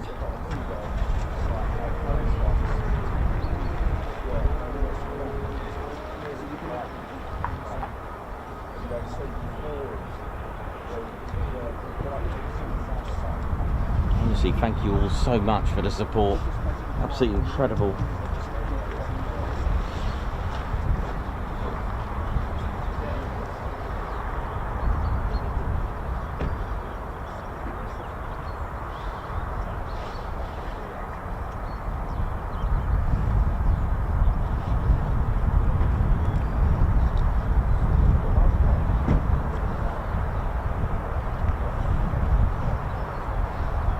Ted, you're right, mate.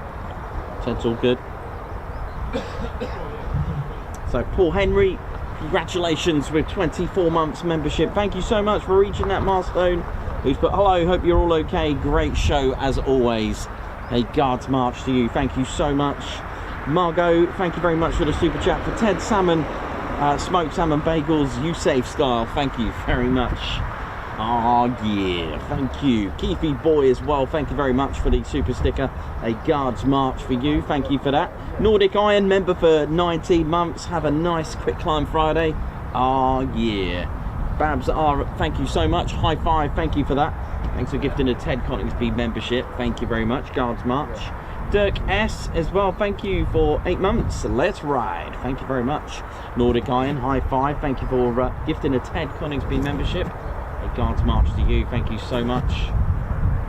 And Simon G, high five for that. Thanks a lot for that generous super chat. Thank you very much. Congrats on 86k. Thank you very much indeed. Thank you. And David Wolfman Wells, member for 25 months. Also part of our Ted Coningsby Fighter Squadron. Oh yes. Thank you very much. Please like, share and subscribe. Thank you very much for that. And Simon G with another, oh bless your heart man, fist, a paw pump and a high five there. The rest of the 86, finally it is working for me today. Go figure. Thank you very much. Oh bless you. Thank you very much for that absolutely generous super chat. And Guards March for Richard Brown and Ollie for my breakfast this morning. Guards March, thank you very much. Tracy Price, high five, welcome to the Ted Coningsby Squadron. Guards March. And Ben, thank you very much. Wow, what I'd do to be there right now. Thank you very much, Ben. That's the beauty of the Ted Coningsby channel, bringing it to you wherever you are watching in the world. Tracy Price, thank you very much for your super sticker, a Guards March as well. Thank you very much. Margot, thank you very much for the burger, the super sticker. Oh yeah. And Barry Farley, Andrew Farley, member for 9 months. Love the streams with lovely members. I'll tell you why I said Barry, because I need to do a Guards March for Barry for over 20 die-cast aeroplane World War II models. So Barry, thank you very much as well for that. Guards March to you, thank you very much. And Andrew Farley, member for 9 months, love the streams with lovely members. Guards March. Ted, you right, mate? You enjoying it? Oh, he's gone. Okay, so what we got down there then, Teddy?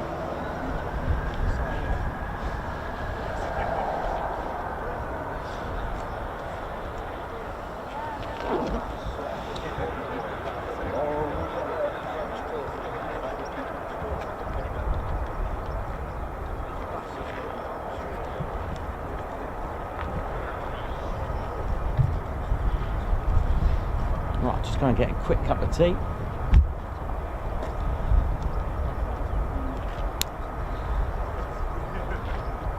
want a tissue? Sorry, I forgot all about it.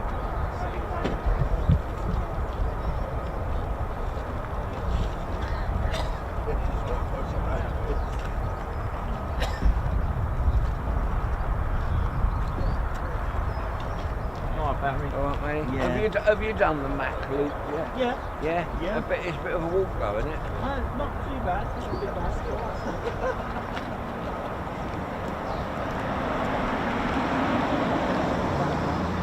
I don't know if you know, but I know two American policemen out here, and one other guy's confirmed it. You know when they go round, and they usually come in a bit hot, and they're coming a bit hotter, don't they, as well? Do you know what they're doing? Where's this? What they're coming in for? They're just aircraft are returning, but some of them they go round and do a go round. Yeah. So they've got the undercarriage down. They come down to land. Oh yeah, they can do a low approach and a touch and go. Yeah, why do they do it?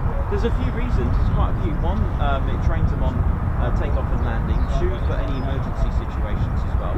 Gets them training as well, and also they can do a weather check as well to check the white debris. A flamer. Oh, okay, so the F-35s, yes, so they'll go up to 10,000 feet, and it's when they drop it right down. You mean those? Yeah, they're practice flame outs. The engine's still running, but it's not a stall. It's like your car running and burning fuel, so it's still going. It's just too much to squeeze air. So what they do, It's like bump start. yes, which is why I say on the stream, but I always do a little funny disclaimer: don't take the car up 10,000 feet. Basically, they'll turn it into a glider. Now, to simulate it, they'll put the aircraft into idle and drop it, and then scoop it down in, and then to restart it here. So that's good. Dutch guys through a motorcycle, and one of them sent me the accident on the 747 that went into SKIM. No, 737. The other one that stalled. They had a defective pilot's electric altimeter. They were told at Athens when they changed over this had been flagged up as a defect. Oh right. Go by the co-pilot. Here we go.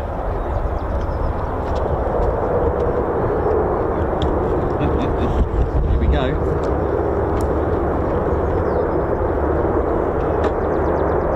Oh, look at this.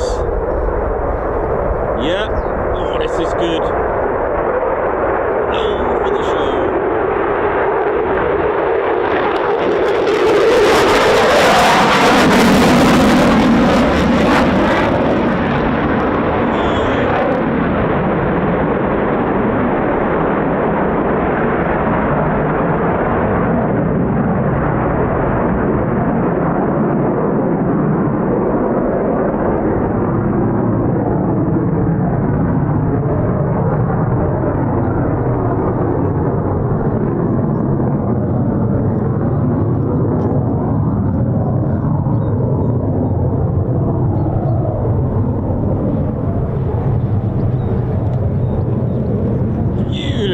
Nice and low there. Woo! I noticed the 15s keep it low longer. I wonder if that's that to help them build up the airspeed. Could be. Because the 35s just go for it, don't they? Yeah, they are. The acceleration is a lot quicker on the F-35. I do notice it when I'm panning. I can tell it's like, oh, this is a bit faster. He's right up there now. I know, it's amazing. See him? Yeah, goodness me. Nice. Right, what else have we got down there?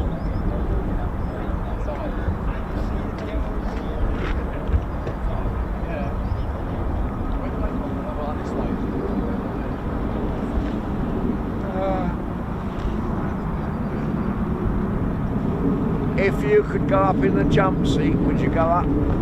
Of course. Yeah. I would, but I think I'd have to take some paper bags.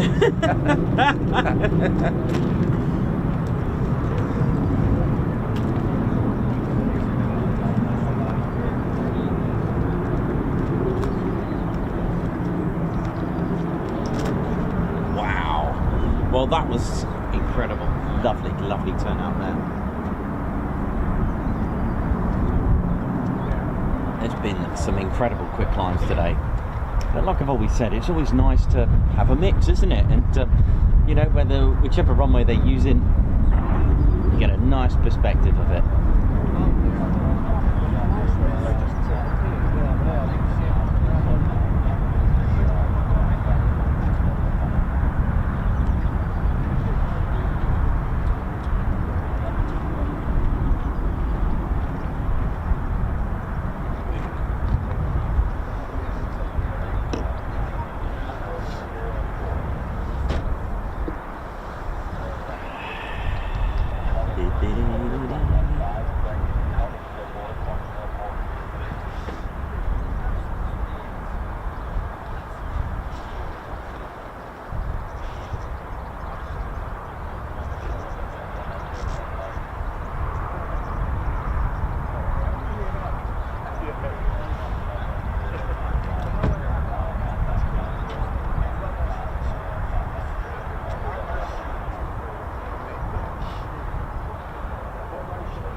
So we did see 3 F-35s taxi across, but then one went back, so I'm not sure what's going on there at the minute, so we'll just have to stay patient. But in the meantime, how are we doing, ladies, gents and teddy bears?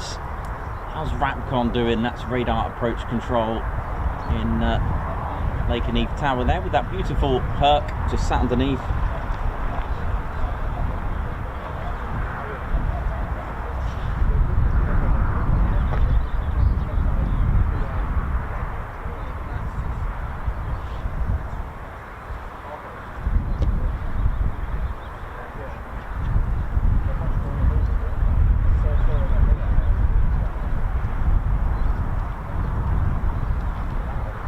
So, Lakenheath Tower, they manage both Mildenhall and Lakenheath, with Mildenhall being a 24-hour base. That is the AWC, right? It's not a plane. Right, okay, cool.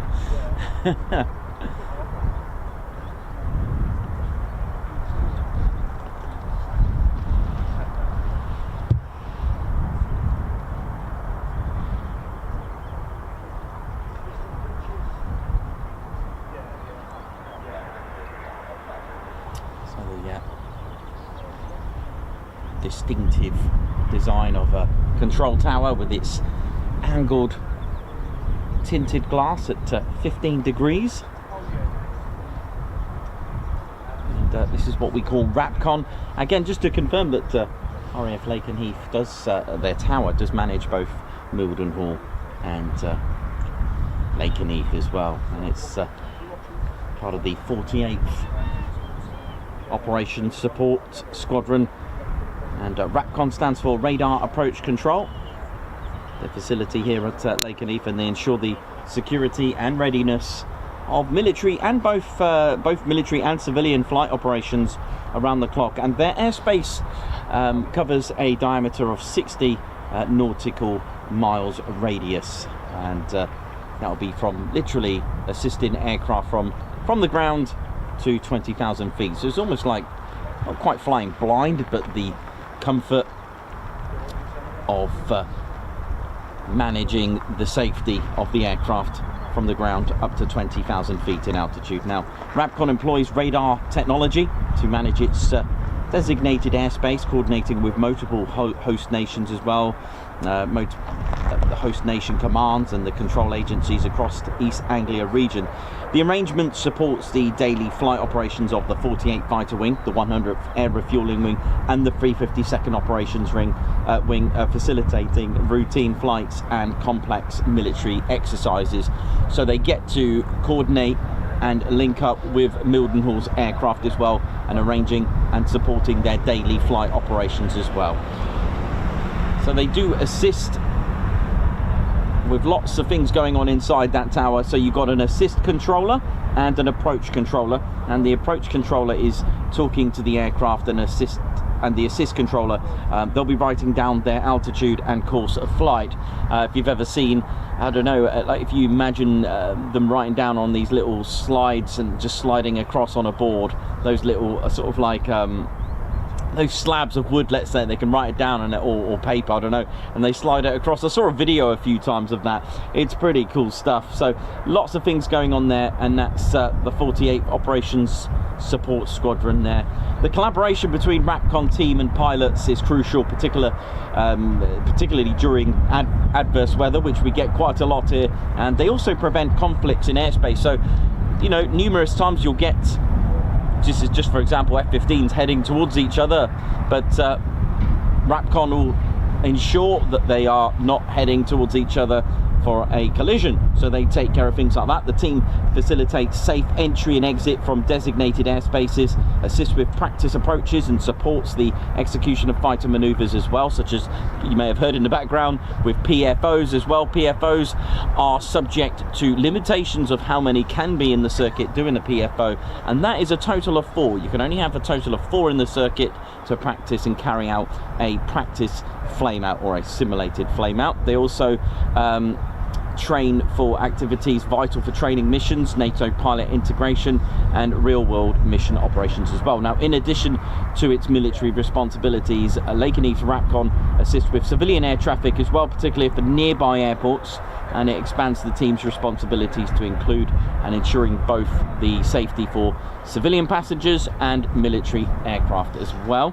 The airspace managed by Lakenheath RAPCON can become congested, which we've seen several times, especially on busy days, and especially during the last sort of like exercises as well. That can do it as well. So Cobra Warrior, when we have aircraft here in Mildenhall, that can also be challenging. And the air traffic controllers undergo continuous extensive training. We always think of pilots and a simulator, but we never often think about sim work with air traffic controllers, which is what they do. So even new air traffic controllers, when they're introduced to Lakenheath's RAPCON, they need to know what type of aircraft are actually operating here. For example, if they went to Murray and didn't know the F-35B was there, they'll be wondering what a vertical landing was doing here. So air traffic control does require constant training. It can be fun for them, especially during busy times. A shift is about between 8 and 12 hours as well, and like I said, they'll undergo continuous proficiency tests, extensive training as well, and working in the control to maintain the required vertical and lateral separation. So it's quite, it's a very, not only is it very responsible job, but it can be fun for them, and I have heard that it is quite fun, especially during busy times. The skills, the dedication, it leads to the success for the operation, for always ready to own the skies.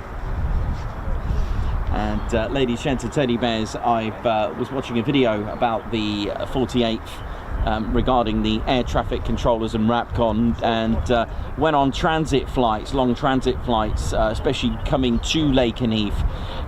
Aircraft of the USAF also always say they know they're home when they hear that American accent. I always love that little bit in that video. I think that's a really nice touch, that bit. There you go, RAPCON, the conductors, as I've always said, of the skies, So big shout out to air traffic control.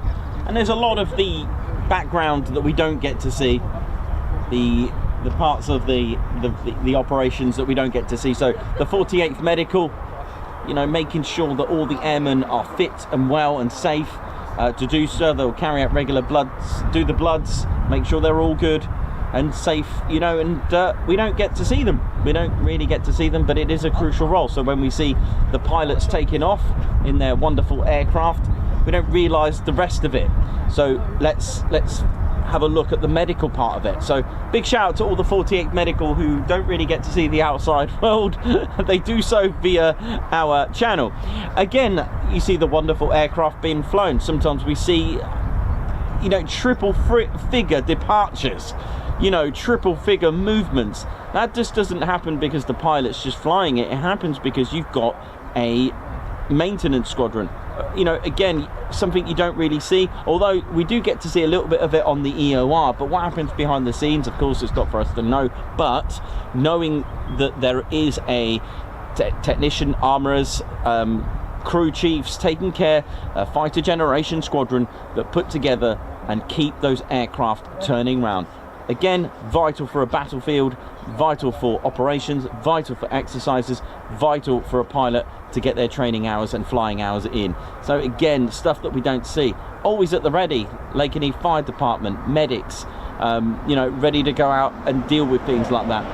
SF, OSI, LE, all the security forces, again, don't really get to see that, but they're there ready. A bit like our Royal Air Force Regiment, our Royal Air Force Police, always at the ready to take care of that safety aspect, or on the flip side, to the regiment side of things, ready to defend and protect the ground that they are on.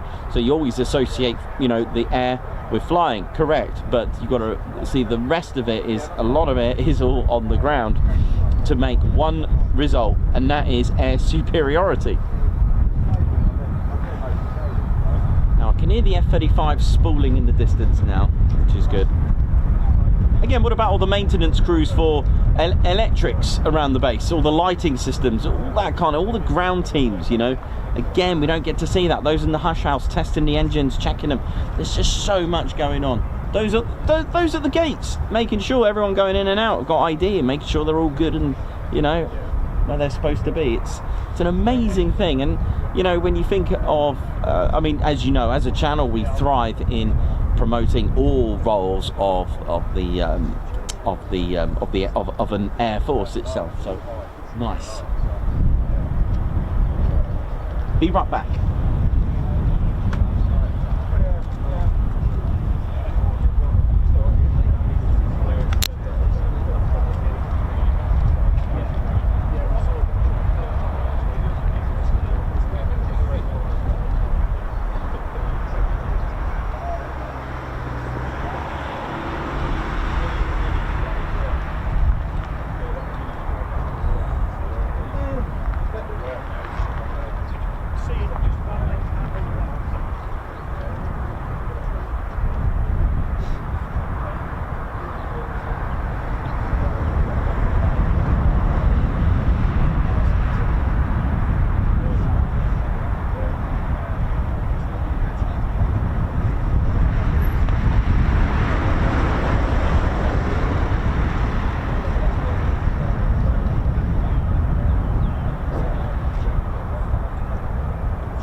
I do, yes. How much are they?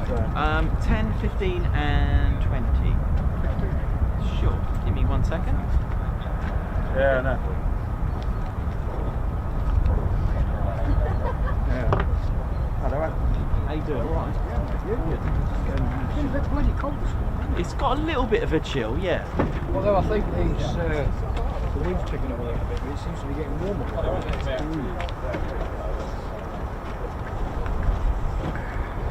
It's been a good morning. Oh yeah, it's been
my load.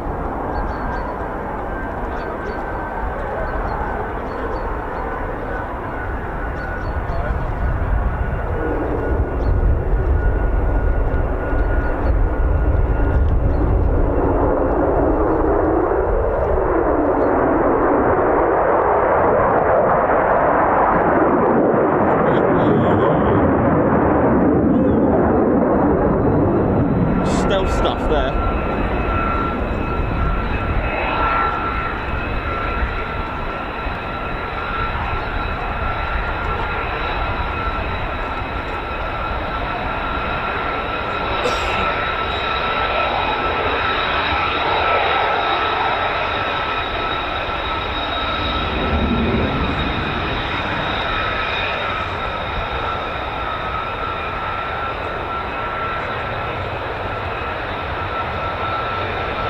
So our first arrivals. Just trying to see where the there we go. It's quite hazy.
First arrivals of the day.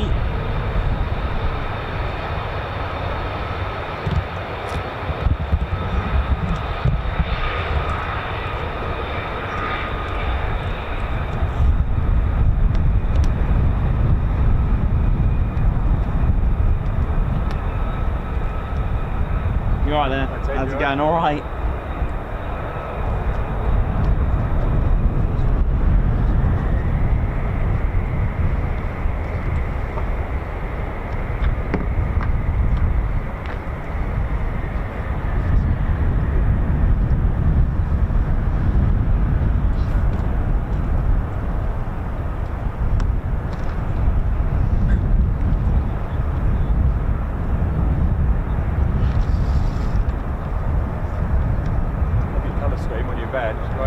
Sorry? Love your colour scheme. Oh, thanks. Thank you very much. Thank you.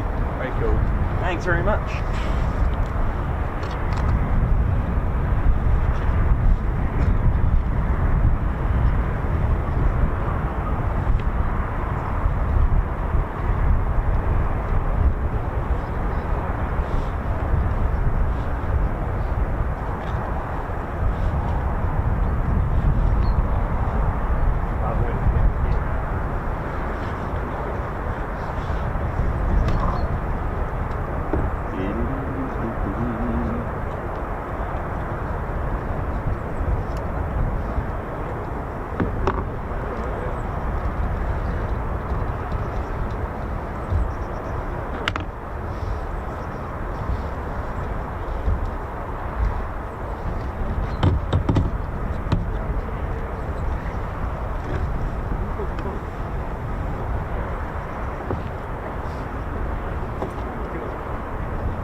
Oi, oi, how you doing? All right? You okay? Yeah. Good, thank you. All good. Say hello to you. All right, here we go. Camera.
Point Charlie.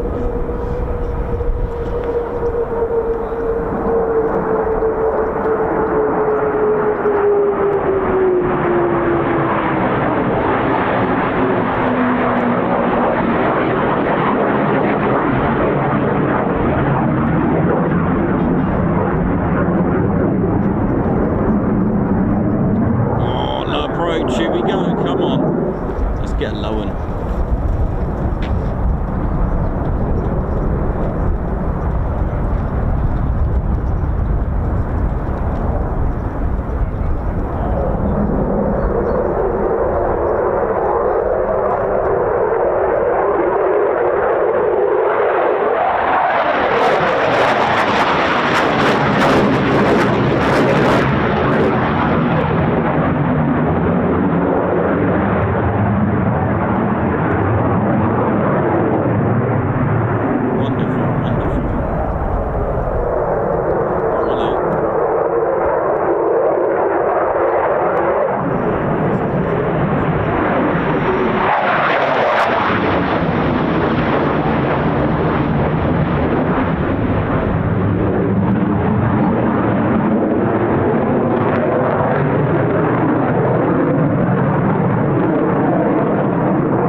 What's this?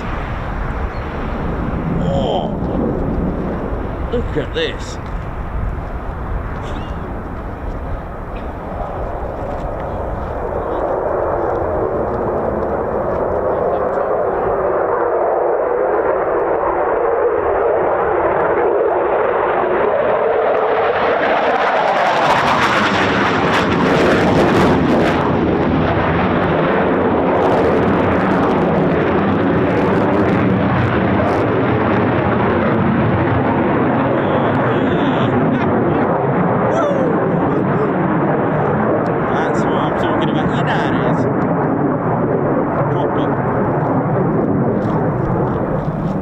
More circuits than the Grand Prix at the moment. Let's see what else we got here now. Oh, thanks, man. Oh, what's this now? What we got here? Another one. The Reggies have gone to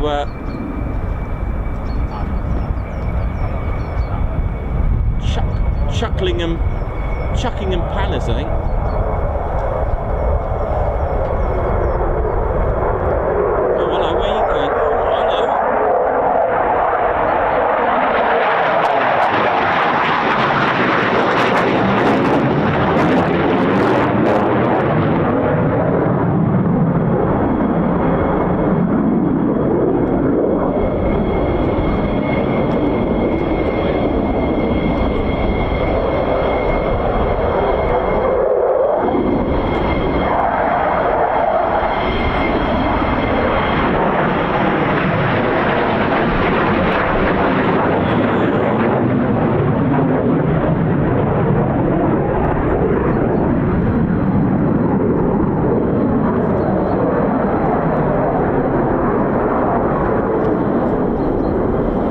There's Point Charlie and then there's Point Ted, I think. Oh, what's going on here?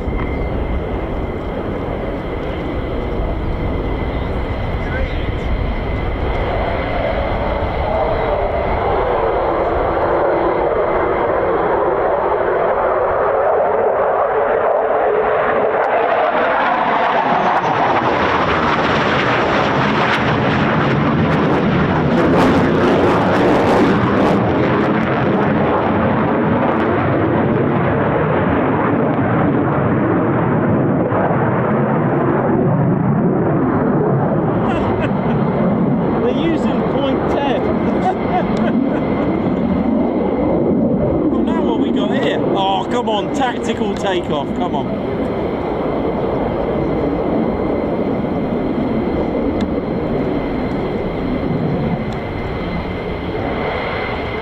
RS, real salmon. Nah, just kidding, Ramstein Air Base.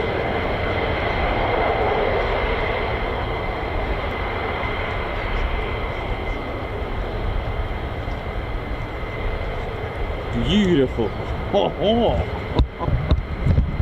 Yeah, the Reggies have gone to the Chuckingham Palace, eh? That's their favourite kebab shop, Chuckingham Palace, eh? Right.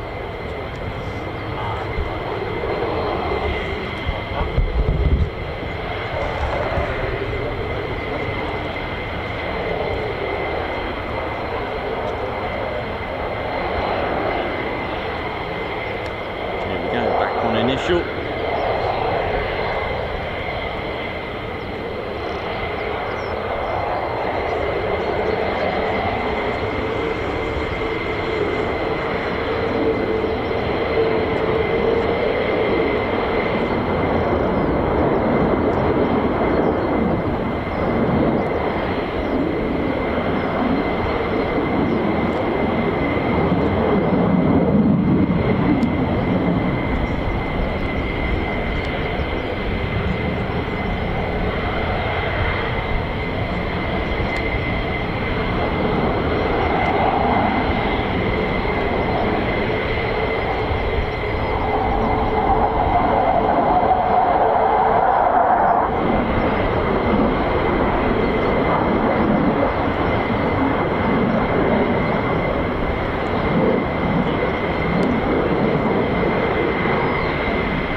So, as I mentioned this week, look how narrow the landing gear is actually on the F-15. You know, if you compare it to its sheer size, if you look at the Typhoon, it's a lot wider in respect to its size. Look at this, it is quite narrow actually, is it? I didn't realise until someone mentioned it on our Lakenheath stream once upon a time about the narrow landing gear, that it you know, it can do a little bit of a wobble, but look, yeah, absolutely spot on, whoever that was.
Back.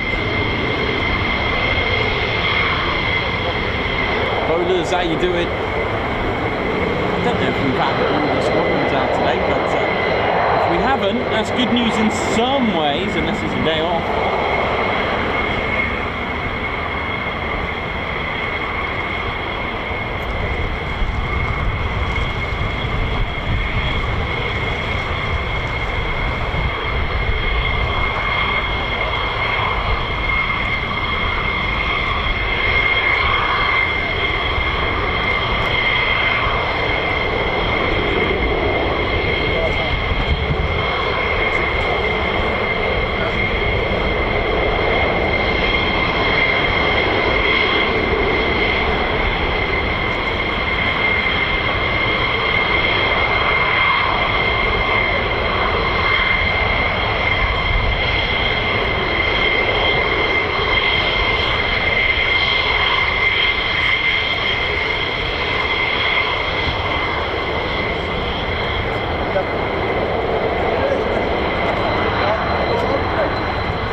don't know yet. We'll see. Love the hat. Thank you. Nice. Yeah, just not sure just yet. I will check later when they all come back. Got the con sticker as well. You've got them as well. Nice one. Oh, cool. We met you before. Came down here when we was in the field back. Mm. We were actually walking past it. YouTube, we walked past your camera. She's replaying. Oh. No, it's all good. When they're all back, I can find out. We can tune into the ATIS and let you know if it's open when we're close. So that's cool. Still a few more to come back there. No time for that. Go, Point Charlie. What have we got? F-35s? F-35s, here we go.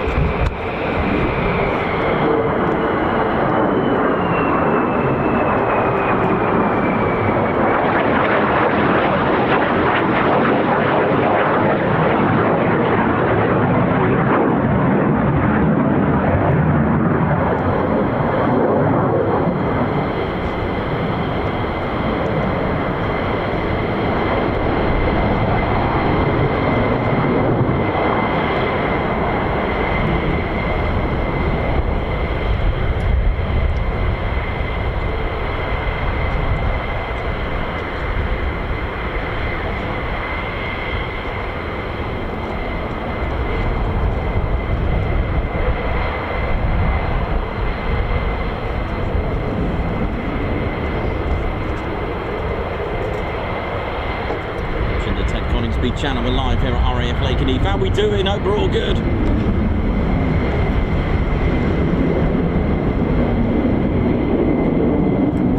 Okay, what's trouble got to? What are they doing? Let's have a look. It's up to something. Let's see what they got.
You alright, man? Yeah, good, he is. Good, thanks, mate. Spoke to Paulie, he ain't making it today. I guess so. He had a Stansted run. Ah. Fair enough. Yeah. You alright though, yeah? Yeah, I'm good, mate. Yeah, good. I had a night in the woods last night. I'm going to just walk back from the camp. Oh, nice. It's busy up here. They're flying over the wood where I was. Pretty good. Last Friday was good, wasn't it? There was somewhere else last Friday. Coningsby. Oh, was it? Wrong that one. That was the Friday before. Oh, right. I lived in there. Yeah, it's good. Yeah, it's Where'd you go to? all over. Just all over it, Stayed yeah. at Willicombe. Yeah, did you stay with it? Yeah. Yeah, it's nice. What, the old inn? No, in a cottage. Oh, yeah. A cottage out there. It's really good. Really nice. But yeah, we did go to the old inn. Yeah. Yeah, no, I went to the Ruggles as well. Stone, that Yeah. was nice. Yeah, it's lovely there. It's really good. Did you do any hiking? Yeah. Hey, tour? Yeah, we did. Yeah, we actually did hate it. Did you go up Woodhouse as well? No, That's the highest part. yeah, no, didn't do that. There's a. I mean, I've been going for. I think I've been going. We worked it out. I think I've been going for about 20 years. Oh, you not well then? Yeah, Oh, yeah. right. There's a few routes that I wanted to do, and Yeah. you know, and yeah, no, it's pretty cool. It's nice that Blackatour crops. Been there, Yeah. been there. Did that one last February. You went from Melbourne. Well, we parked at Salton. Oh yeah. Went through that way, and You're in the same. there's a crash site of There is. a Liberator. That's right. That's where we went to find it. That was good.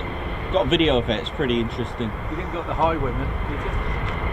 No, it was closed. Oh, what a drag. Have you been in there? Oh, that's worth a visit. Yeah, I can tell. Big hole in the harbour. It's like Heathcliff and Cathy. You know, it's really funny.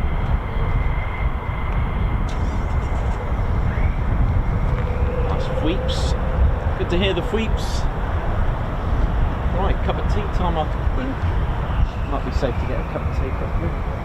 Let's have a look. Pardon? Might get a cup of tea quickly. I'll be alright for about 5 seconds.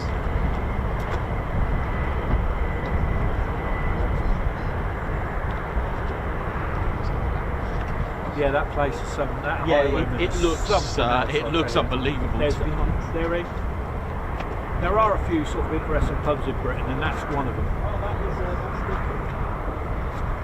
Out the back, it's like being on an old galleon on this high seas. They've got it all set up.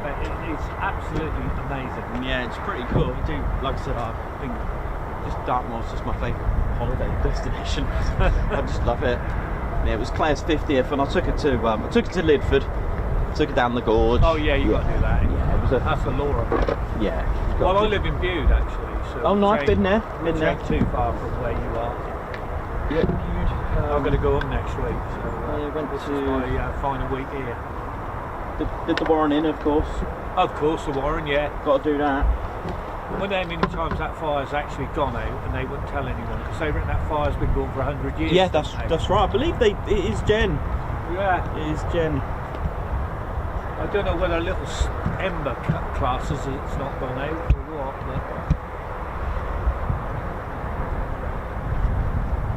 but I used to walk over and camp in Fernworthy, Yeah. over the back. Yes. When I watch your car there though. It's nice. No. Oh, okay. Really? Yeah. Be careful at Fernworthy. Oh, okay.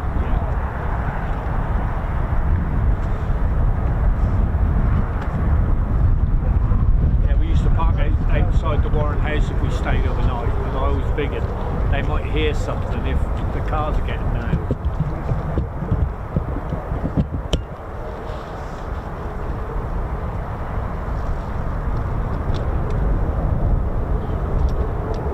Well, thanks everyone for helping us get to 1,000 likes today. Thank you very much.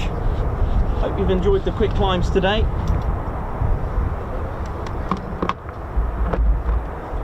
good portion of them. You think that's it then, Nicholas? I'm going to wait an hour and just have a little Yeah. nose on the I old. could hear it going off. I thought I'm missing this, but hey.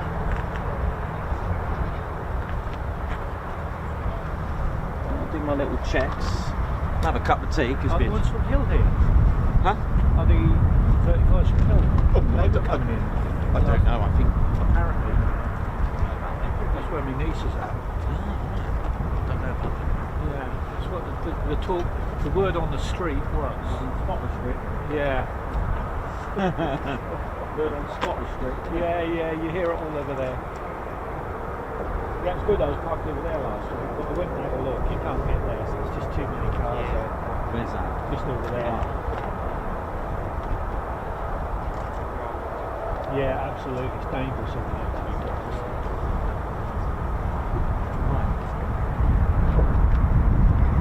Quick coffee, half hour, nothing. I'm off. Yeah. I'll see you later, Nick. Yeah, you take care, mate. Cheers, Yeah? buddy.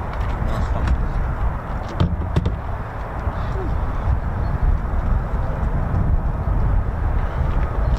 How we doing, ladies, gents and teddy bears? So, there we go. I believe that's all of them back. So, just need to go and get one more storm strap because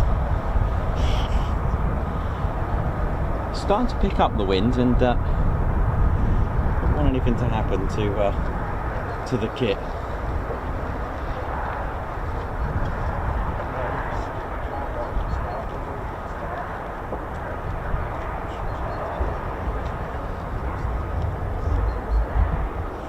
Let's just move that there a minute. There we go. And we can move the strap there. That'll be right. Yeah. 1 second. Do excuse me.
I think that's it. I think so.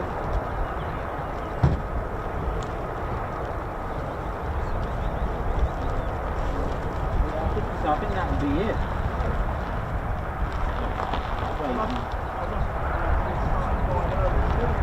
Seven.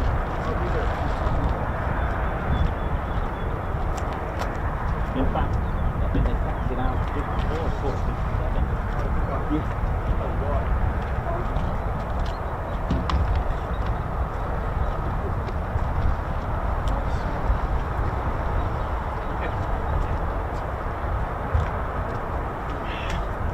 How are we doing, ladies, gents, and teddy bears? Hope we're all good. And wave 1 complete. And now it's just a little bit of a waiting game to see what will happen next.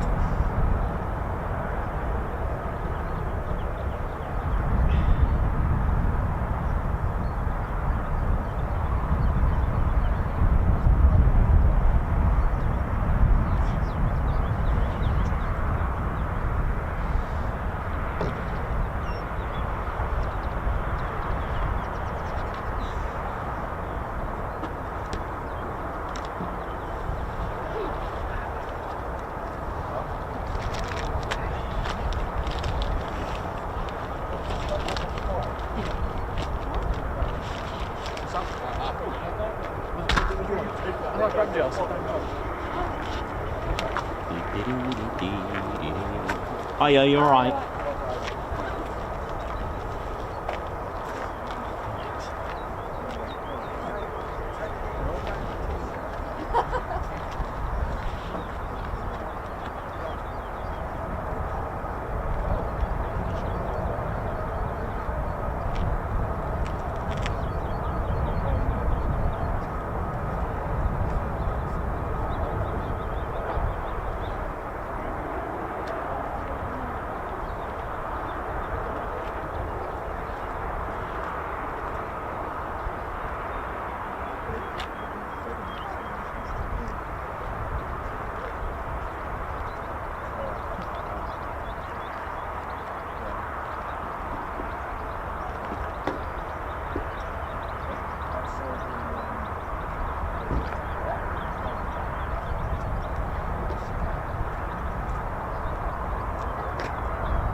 Excuse me, could you give Helen and Dom a shout? Helen and Dom. Dom? Helen and Dom, hello. How you doing? Alright? Helen and Dom, how you doing? Tuned in the viewing area, big shout out to you.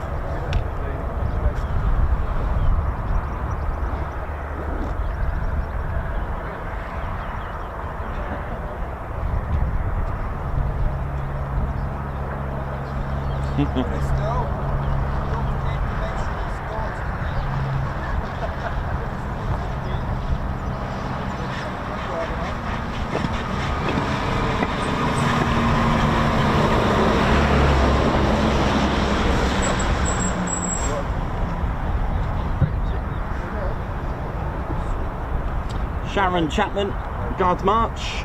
Exciting things to come next Friday. Nice. Enjoy. Guards March. Thank you for the super chat. Jojo, in honour of my nephew PJ's 17th birthday. Nice. Happy birthday to PJ from Jojo. Guards March. PJ from Jojo for a happy birthday message.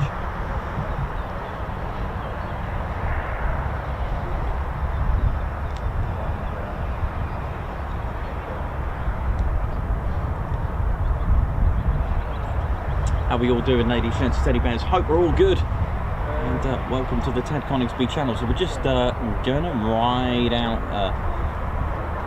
a little bit, see how we're gonna get on.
the heads in at the stable. That's the idea.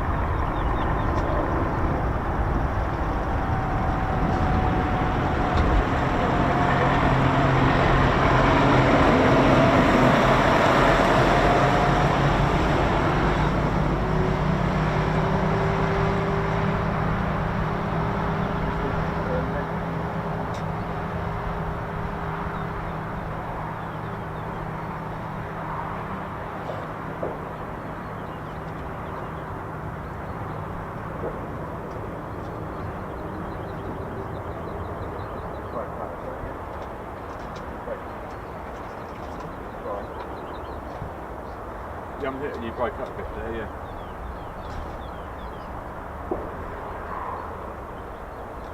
What are the visit hours for that wall? Do you know the time? Same.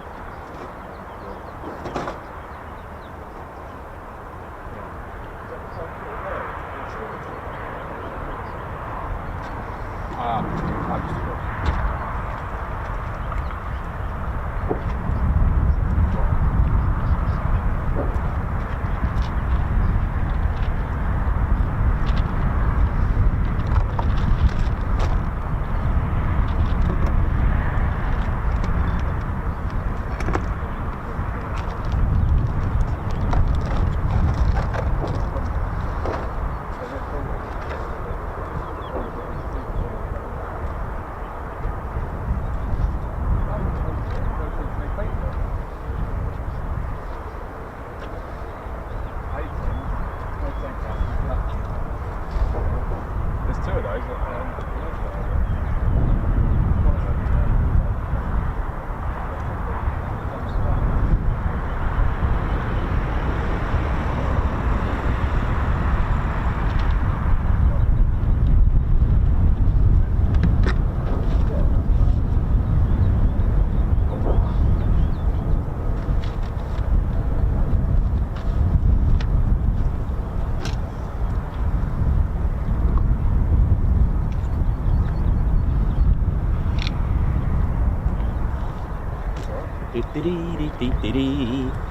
How we're doing, ladies, gents, teddy bears? Hope we're all good. Welcome to the Ted Coningsby channel.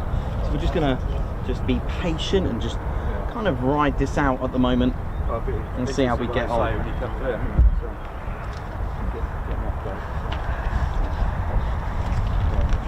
I'll give you a ring this afternoon, it's alright, is that alright? Alright mate, take it easy, won't you? Alright. Right, right.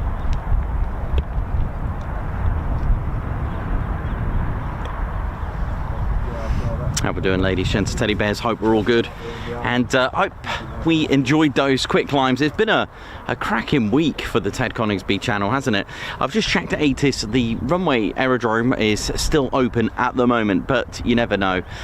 It could be a long wait just for nothing, and that's the thing. That's the beauty of military aviation. I can still hear the F-35 spooling, but that could be the fact that those were the F-35s that came back earlier. So I've just got my little radio here just on the ground frequency. If I hear any slight hints of any movement, then we are all good to go. But we've got to just ride this out for a little bit. Hope we're all good and well, and welcome to the show. So yeah, for those that don't know the history, welcome to the Ted Coningsby channel of this wonderful base, which stems its history, like I said, from about 1600 years ago, but now I found even more. It dates back to about 8,000 years of what is actually still here today. I know, 8,000 years of history here at Lakenheath. Amazing, isn't it?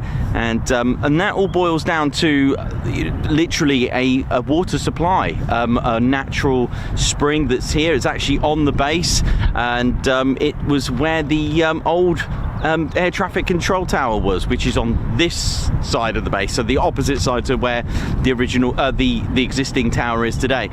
So the original one was on the opposite side, kind kind of level with it, but on the other side. But round there in that vicinity was a natural spring. Now, if you've got water supply, that is great for life, right? So it's no doubt that when you've got rivers and a natural water supply such as springs, that it makes for a good home, right? And especially 8,000 years ago, well, they did find and discover some Bronze Age and Neolithic times, some excavations that were carried out. But one thing that does stand out, especially in this vicinity, it was thriving in the Anglo-Saxon period. In fact, this is built on the actual car park that we are stood right on right now, everyone here. It's built around a moat of medieval earthworks, and that is the thing. So the archaeology dates back to the 5th, 6th centuries, so that's 1600 years ago or thereabouts from here. And it's amazing to think that, you know, that you know where this is. And the cool thing is, for me, is that it's got a link with military, even though it was 1600 years ago. For those that are new, welcome to Ted's Teducation and History Talk. Probably a bit, you know, probably if we don't get any movement after the little history speech and history talks today from today, then maybe we could just round it up and go into our weekend nice and early, right? Oh yeah. But yeah, like I said, and for those that know my background with archaeology and my love for Bronze Age and Neolithic monuments around the country, and I'll have to dig out my portfolio one day. I'm going to show you it. I'm going to bring it on the show. Some of my old write-ups. Yes, I would go to places with like a compass. One, I would use it for navigation, but it was also interesting to find out some of the Neolithic monuments of where they were aligned. I know I was always under the question of, I was always asked this, it's like, if you've got something that you've just created, it's going to line up with something. Yes, it's true, but sometimes it's quite coincidental. And then you've got to have a look at the star constellations if you're linking it with the star constellation. I think, of course, thousands of years ago, some constellations may have moved. I'm not too sure how that would have lined up, but it is true, something is going to line up with something. I get that.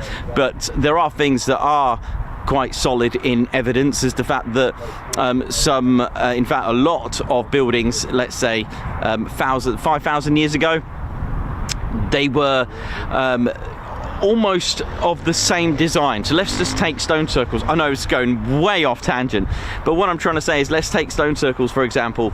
You've got a stone circle down at Cornwall, you've got a stone circle as far as Orkney Islands, still building stone circles. They didn't have social media or technology like that was, as far as we know, but yet they still had that mindset, and that design was still the same. Okay, different stones.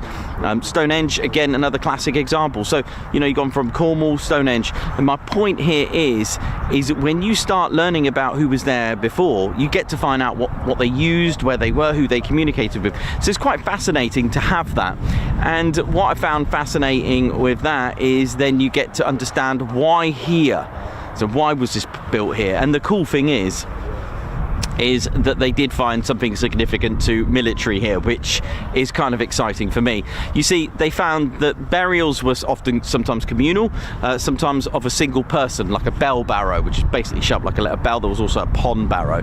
My point here is, not all burials were the same. In fact, you had to be what they believed. If you were a military or a commander or a general, someone important, you would be buried with your armament, your shield, sword, all that kind of stuff, quiver of arrows. And they did find this here. This is the cool thing. And, you know, we're dating back to about 1600 years ago. So in 1959, as I've mentioned before, do check out, probably a good day to go actually, you might be able to make it, Mildenhall Museum. Check it out. I mean, if everyone's here would like to all go to Mildenhall Museum, you can see what they found here at RAF Mildenhall, which was the Lakenheath Warrior, which is why we call that taxiway over this side the Warrior Walk and not the catwalk. The catwalk's dead ahead, as we've said. But that's my point, is the fact that when you start looking into the people that were here before, then you kind of get an idea of what was going on here. So clearly it was kind of like maybe a strategic place for them. I don't know. I'll have to have a look at that. But in 1959, Lady Briscoe, if you know, she founded Mildenhall Museum. She carried out the first excavations here, but it took another 40 years to, sorry for the pun, dig deeper. As you're driving into on the A1065 northbound, so you pass just before you get to the main gate of Lakenheath, what sticks out for me is those new, well, they're not new anymore, those buildings. They're new builds. They were new builds. They're like early 2000s constructions of very late 90s, that kind of build, like 97, 98, 99, around that period. And that's true because they in fact, next to that is a baseball, or was a baseball stadium. I think it's like like an athletic stadium now. But while they did the groundworks, that was perfect time because they found evidence that there's going to be more burials here. More burials. In fact, they found 427 graves, found fully armed men. And one stood out in particular. So a total of 427 graves. So they had the go-ahead from the Suffolk County Council Archaeological Unit. So that was good. It was a good time to do it because you're going to build houses, do all the groundwork, you might as well excavate it. And Suffolk Council, fair play, they gave the go-ahead in 1997. All the finds are as follows: 427 graves, man. Graves, 427 of them. I mean, 6 of those were found with swords, 2 with horses, and one of them we'll talk about. 3 of them were minstrels, so men buried with their levers. 1 man they found buried with a quiver of arrows. Don't forget, any wooden stuff would, material would disintegrate eventually. They found, of the 427, they found 96 females. They found glass beads, jewellery, arrowheads, all that kind of stuff they found. And one in particular, they found a man 5'10", carbon dating to the 5th, 6th century, so 1600 years ago, and he was buried with his horse. He was buried with a sword, shield. The wooden part of the shield doesn't exist anymore, so it's just the metal part of the shield. So the shield boss still exists. It's phenomenal, and they found other offerings in there, like I think it was a goat or a sheep in there for offerings for the afterlife. So there we go. So, and they've named him the Lakenheath Warrior, and you can see how they found it. I think they've tried to reconstruct, but the remains are there. The horse and all that was found there, so it's quite interesting. So you've got that here. But anyway, as we move on 1,000 years and a bit, 1,500 years forward, when we start to get to the 18th century, things started to change around here, change in the area and the vicinity. What I did mention as well, actually, in fact, actually no, we're still in line. Just we need to just go a little bit. 12th, so the 12th. Sort of 13th century, with the Normans being here as well. This played a major part for the next stage, which we start to get the names around here and sayings, because when the Normans came here, they brought with them lots of rabbits, and what do rabbits do? They multiply. With that though, that brings food, but the thing is, with food, you get to use some of the fur, sorry vegans, but the thing is, this played a major part in the next part, the history, which links quite nicely to one of the mottos of the 492nd fighter squadron that's here. You see, they used, there was a lot of hat making going on with the bowler hat and lots of other posh stuff, and they would use rabbit felt, and as extra. And with the rabbit felt, how they bond it on the hats, they would use mercury. Mercury is not very good for you, and mercury, when it seeps into your bloodstream when you're wearing a hat, can send you crazy, hence mad as a hatter. Now, I believe the saying could have come from a hat shop in Brandon or Thetford, somewhere around here, but what I do know, it's local, so that's kind of cool to have the Mad Hatters here. So you've got all these rabbits left from the Norman times, but now you've got all these warrens here. And it was called Lakenheath Warren. You've got Eriswell Lodge. You got there was I think it's over there where the church is. I found an old map from 1930. Let me think. 1932. I've got a map of the area, and it shows what looks like a Lakenheath Lodge. And sorry if you live there, by the way. That's that. Yeah, might as well just get in. Anyway, so 18th century came along, and you got all the rabbits. There was gamekeeping. rabbit warrens were kept, and this whole place was called Lakenheath Warren, this vicinity. And eventually it was called there was in this vicinity, sorry about that, it was called during World War One, it was a bombing range here, so you would have had biplanes here as well. And it makes sense because eventually in 1934 the Handley Page Hayfords were operating from RAF Mildenhall. And in 1918, as the wind blows quite strongly, you alright? Oh, we've got movement. What? We've got movement. The trees blowing.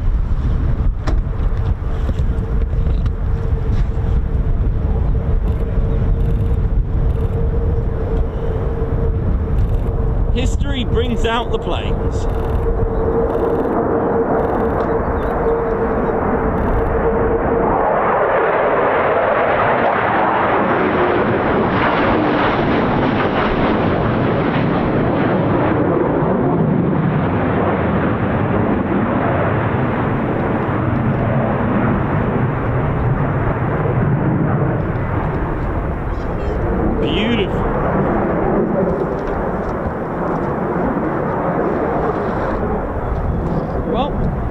Was not expecting that.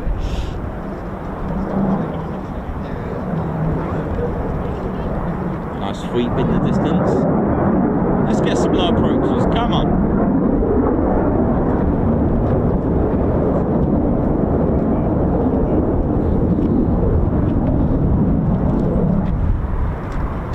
I thought they'd all come back.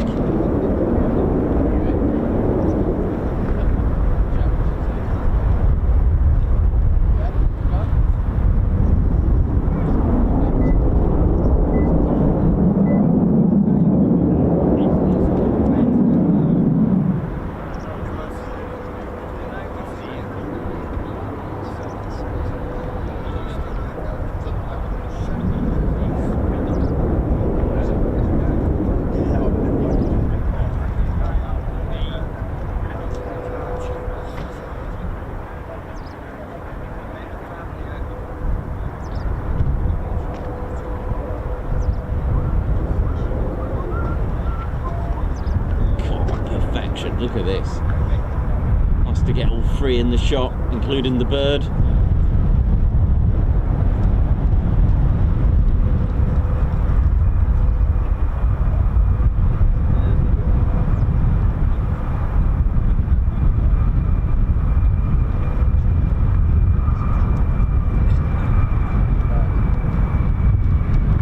And there we go.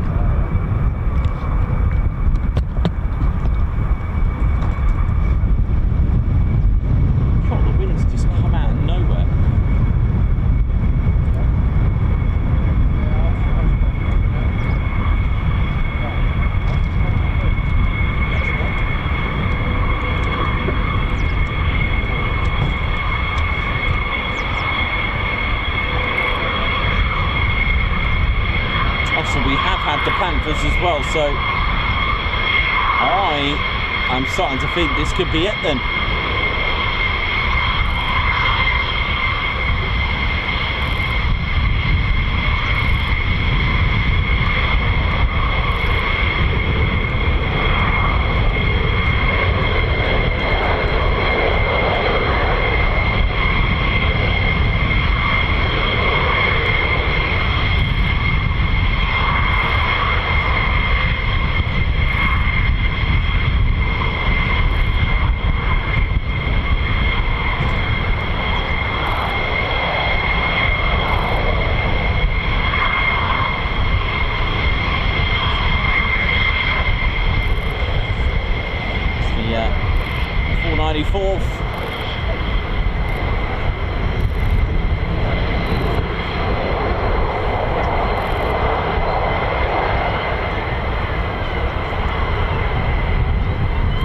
So as we mentioned before, 1940, Lakenheath was chosen to become a decoy airfield while it was being built. The wood supplied from Eriswell was fake Wellington bombers, because in 1934 RAF Mildenhall opened an And in 1936 to 37, we had RAF Feltwell as well. So this whole vicinity in the middle acted as a protection for both the stations, becoming a fake Mildenhall with the Wellington bombers. And in 1941, all the way from Lossiemouth arrived the very first aircraft.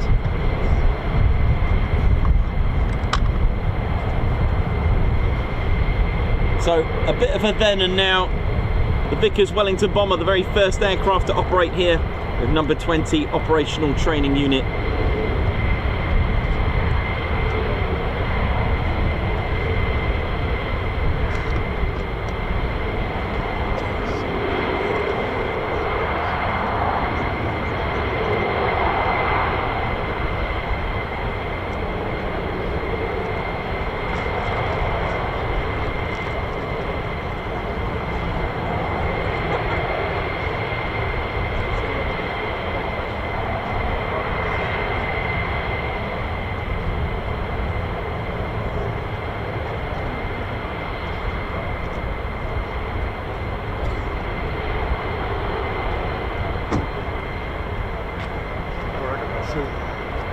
I didn't realise that the Panthers were out as well, so...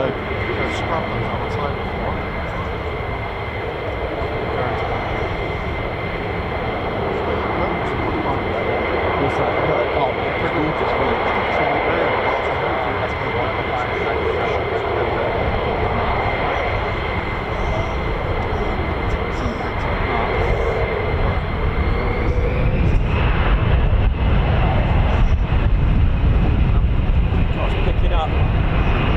deteriorates now this weekend, isn't it? The end of the sunny days. Oh yeah, that was good, man.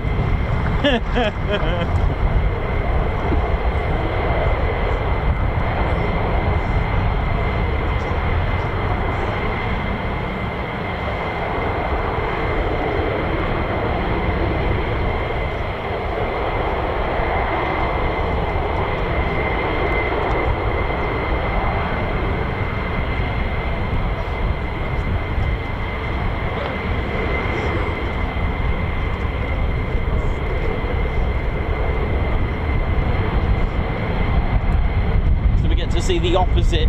Normally when they taxi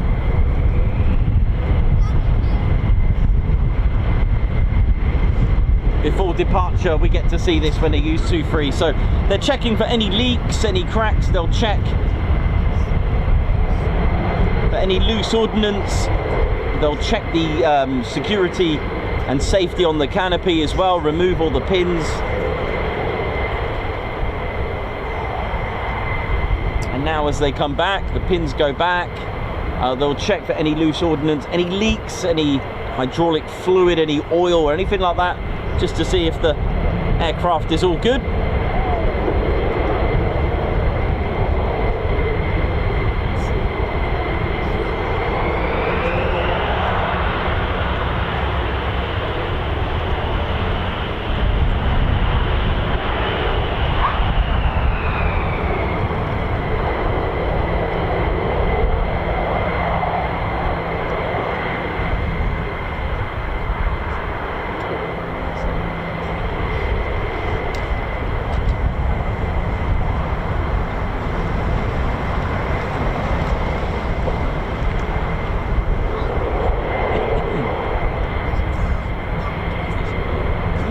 See the pins, remove beret before flight. Can't see them on there, to be honest. Usually they're all flapping about.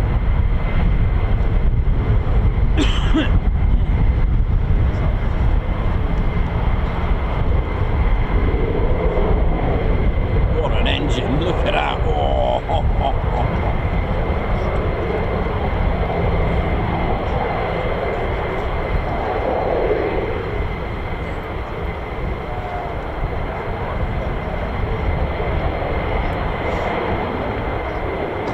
So, third one's ready to go back. See ya! Here we go!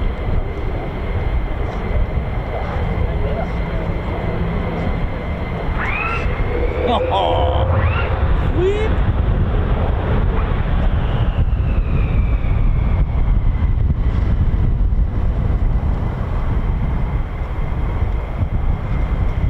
is.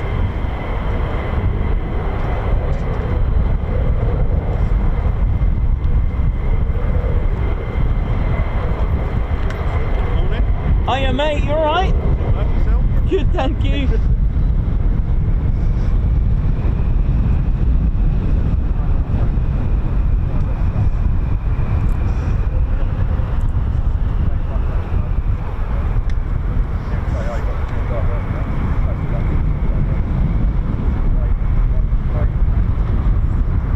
Yeah, so 1941, RAF Mildenhall took command of RAF Lakenheath as a satellite station. It did Tuddenham as well. It had a few under its command. These are called satellite stations, so you get one main station.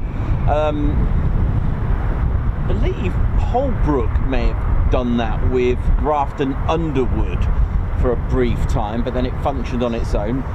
There was a lot of that where I think Barkston Heath is even today, I think it's parented by Cranwell. Even today you can have that, which, well, they were called satellite stations. But in 1943 it became independent, operating the Vickers Wellington bomber and of course the Short Stirling bomber, the RAF's first ever 4-engine World War II bomber with 149 and 199. Look at this, beautiful. Like I mentioned earlier, the base closed in 45 to extend the runways, ready for the B-29s to arrive, and they did so and arrived. But when they did, the base and the place became a United States Air Force base. It's still owned by the Royal Air Force even today, but the host is the United States Air Force in Europe. First to arrive with the 504th Base Completion Unit, and then until eventually the 2nd Bomb Group and the 307th Bomb Group arrived as well with their B-29s. Eventually it became a Strategic Air Command base during the Cold War. B-50s, B-47 Stratojets were all operating here until the arrival of the 48th Tactical Fighter Wing, arrived here in 1960.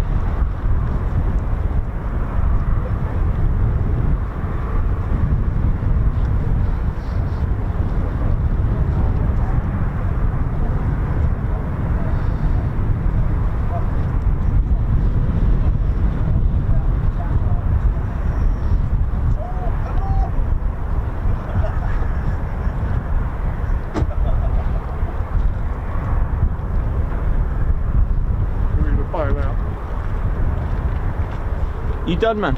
Yeah, I think we're going to find out early.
But he's not, the other one's just further. And then he turned and went down, and the other one was going up. So you had an up, it was up and down. It was wicked shot. That was such a wicked shot. You're right, buddy, how you doing? What do you reckon? or? Going around the having a feeling we think it could be it. All 4 squadrons have been out.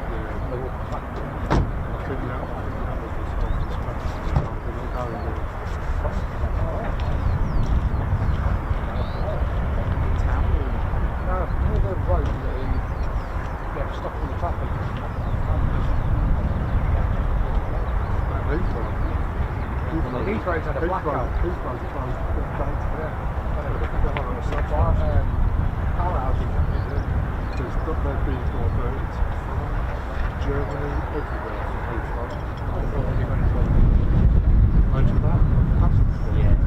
So and the thing is, you've got to think, with Heathrow, they've got a lot of money for engines. You don't go where you've got the jet engines, you don't go see what you mean, yeah, like. so they don't have to go to where I'm told they're not. They're not going to get back to Heathrow, back to something like that. So that's what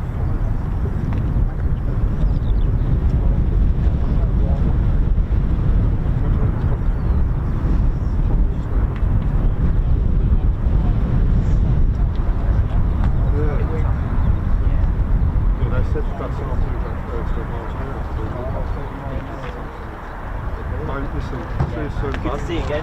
Yeah. Yeah. May. May. It's always May. Oh right, I thought it was an April. I say it was May. The last few years. Yeah. If you get an Definitely May this year. if you get an injury, let me know because I might have to book it off. But I want it I'll definitely let coming you up. know. If Ted hears anything on the grapevine, you know. Ted will let you know, mate. You I got know his he will. details in.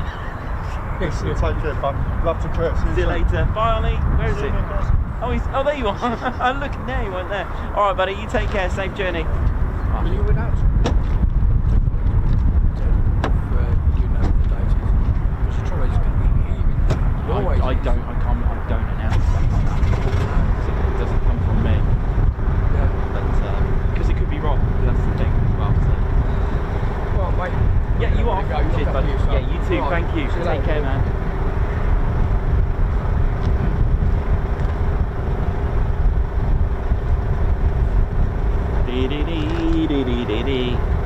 How we doing, ladies, gents, teddy bears? Hope we're all good.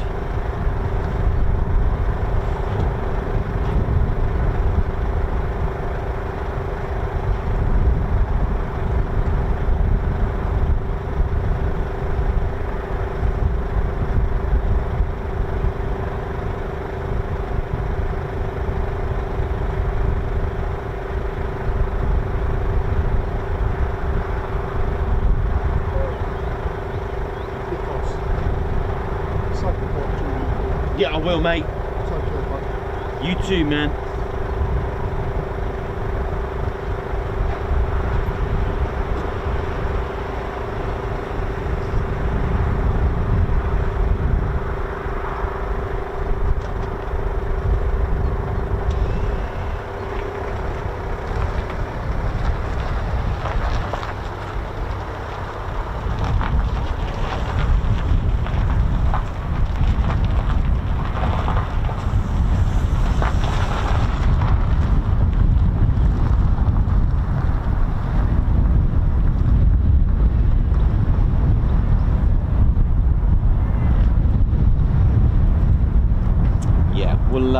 Harry Holmes, thank you very much for your super chat. So, Ted and I are going to go into our weekend, I think. Probably a good idea because the wind is starting to pick up quite badly at the moment.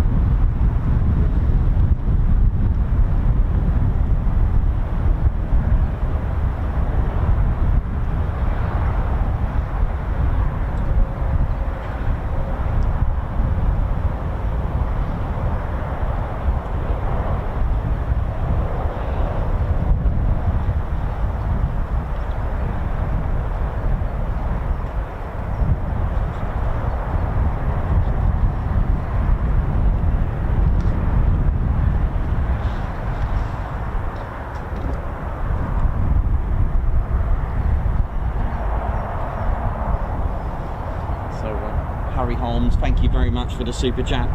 Guards March to you. Thank you very much. Careful, Ted. The wind is emotional.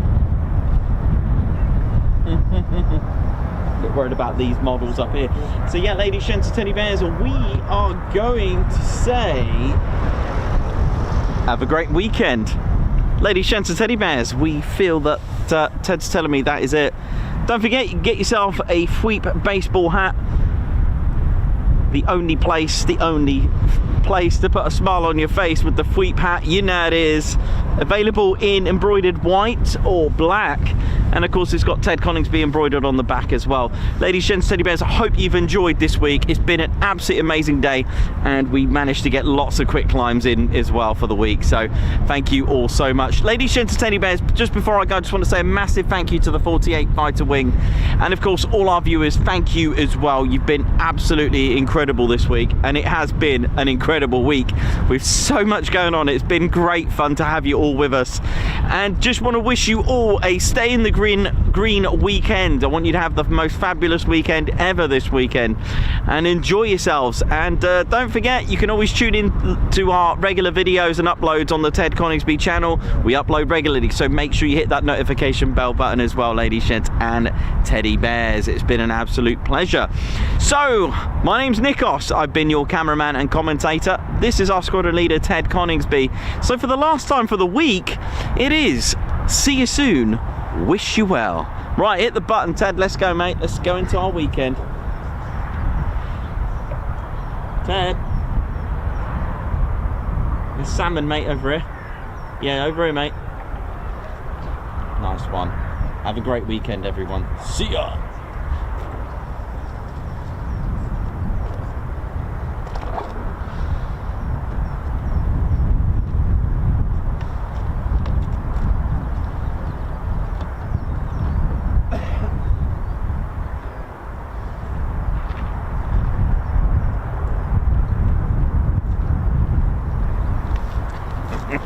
Oh yeah, ladies, sheds and teddy bears, welcome to the Ted Coningsby channel membership.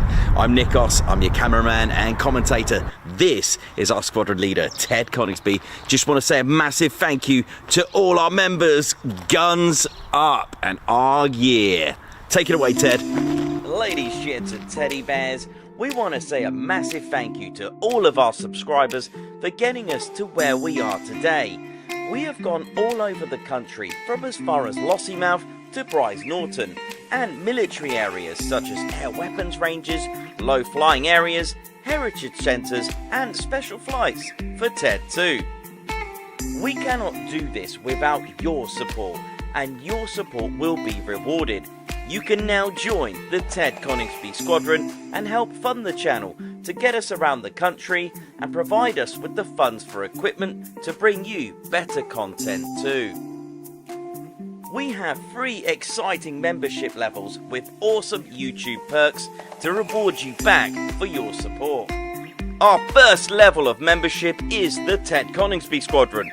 You'll get a loyalty badge on YouTube, unique TCS emojis that you can use on comments and live streams, members only videos which include behind the scenes, deleted scenes, sneak previews and also music videos that Ted likes to play the electric guitar on.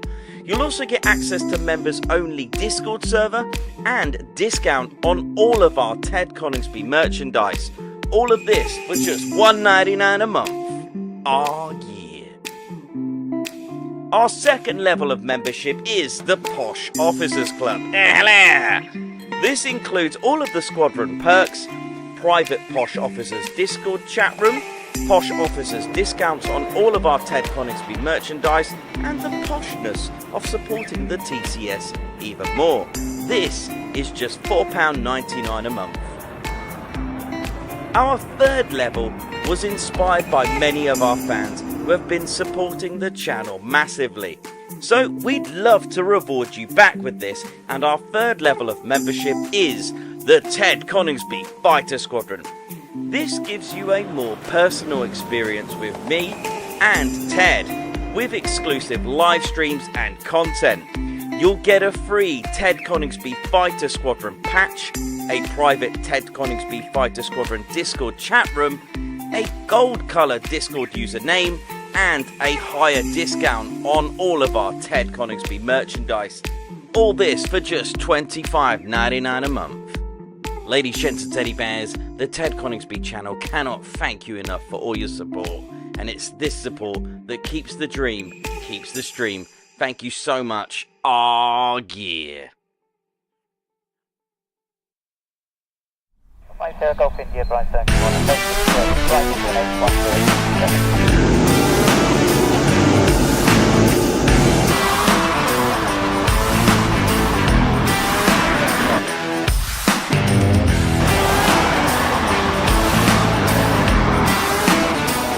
Still going well, then, feedback here.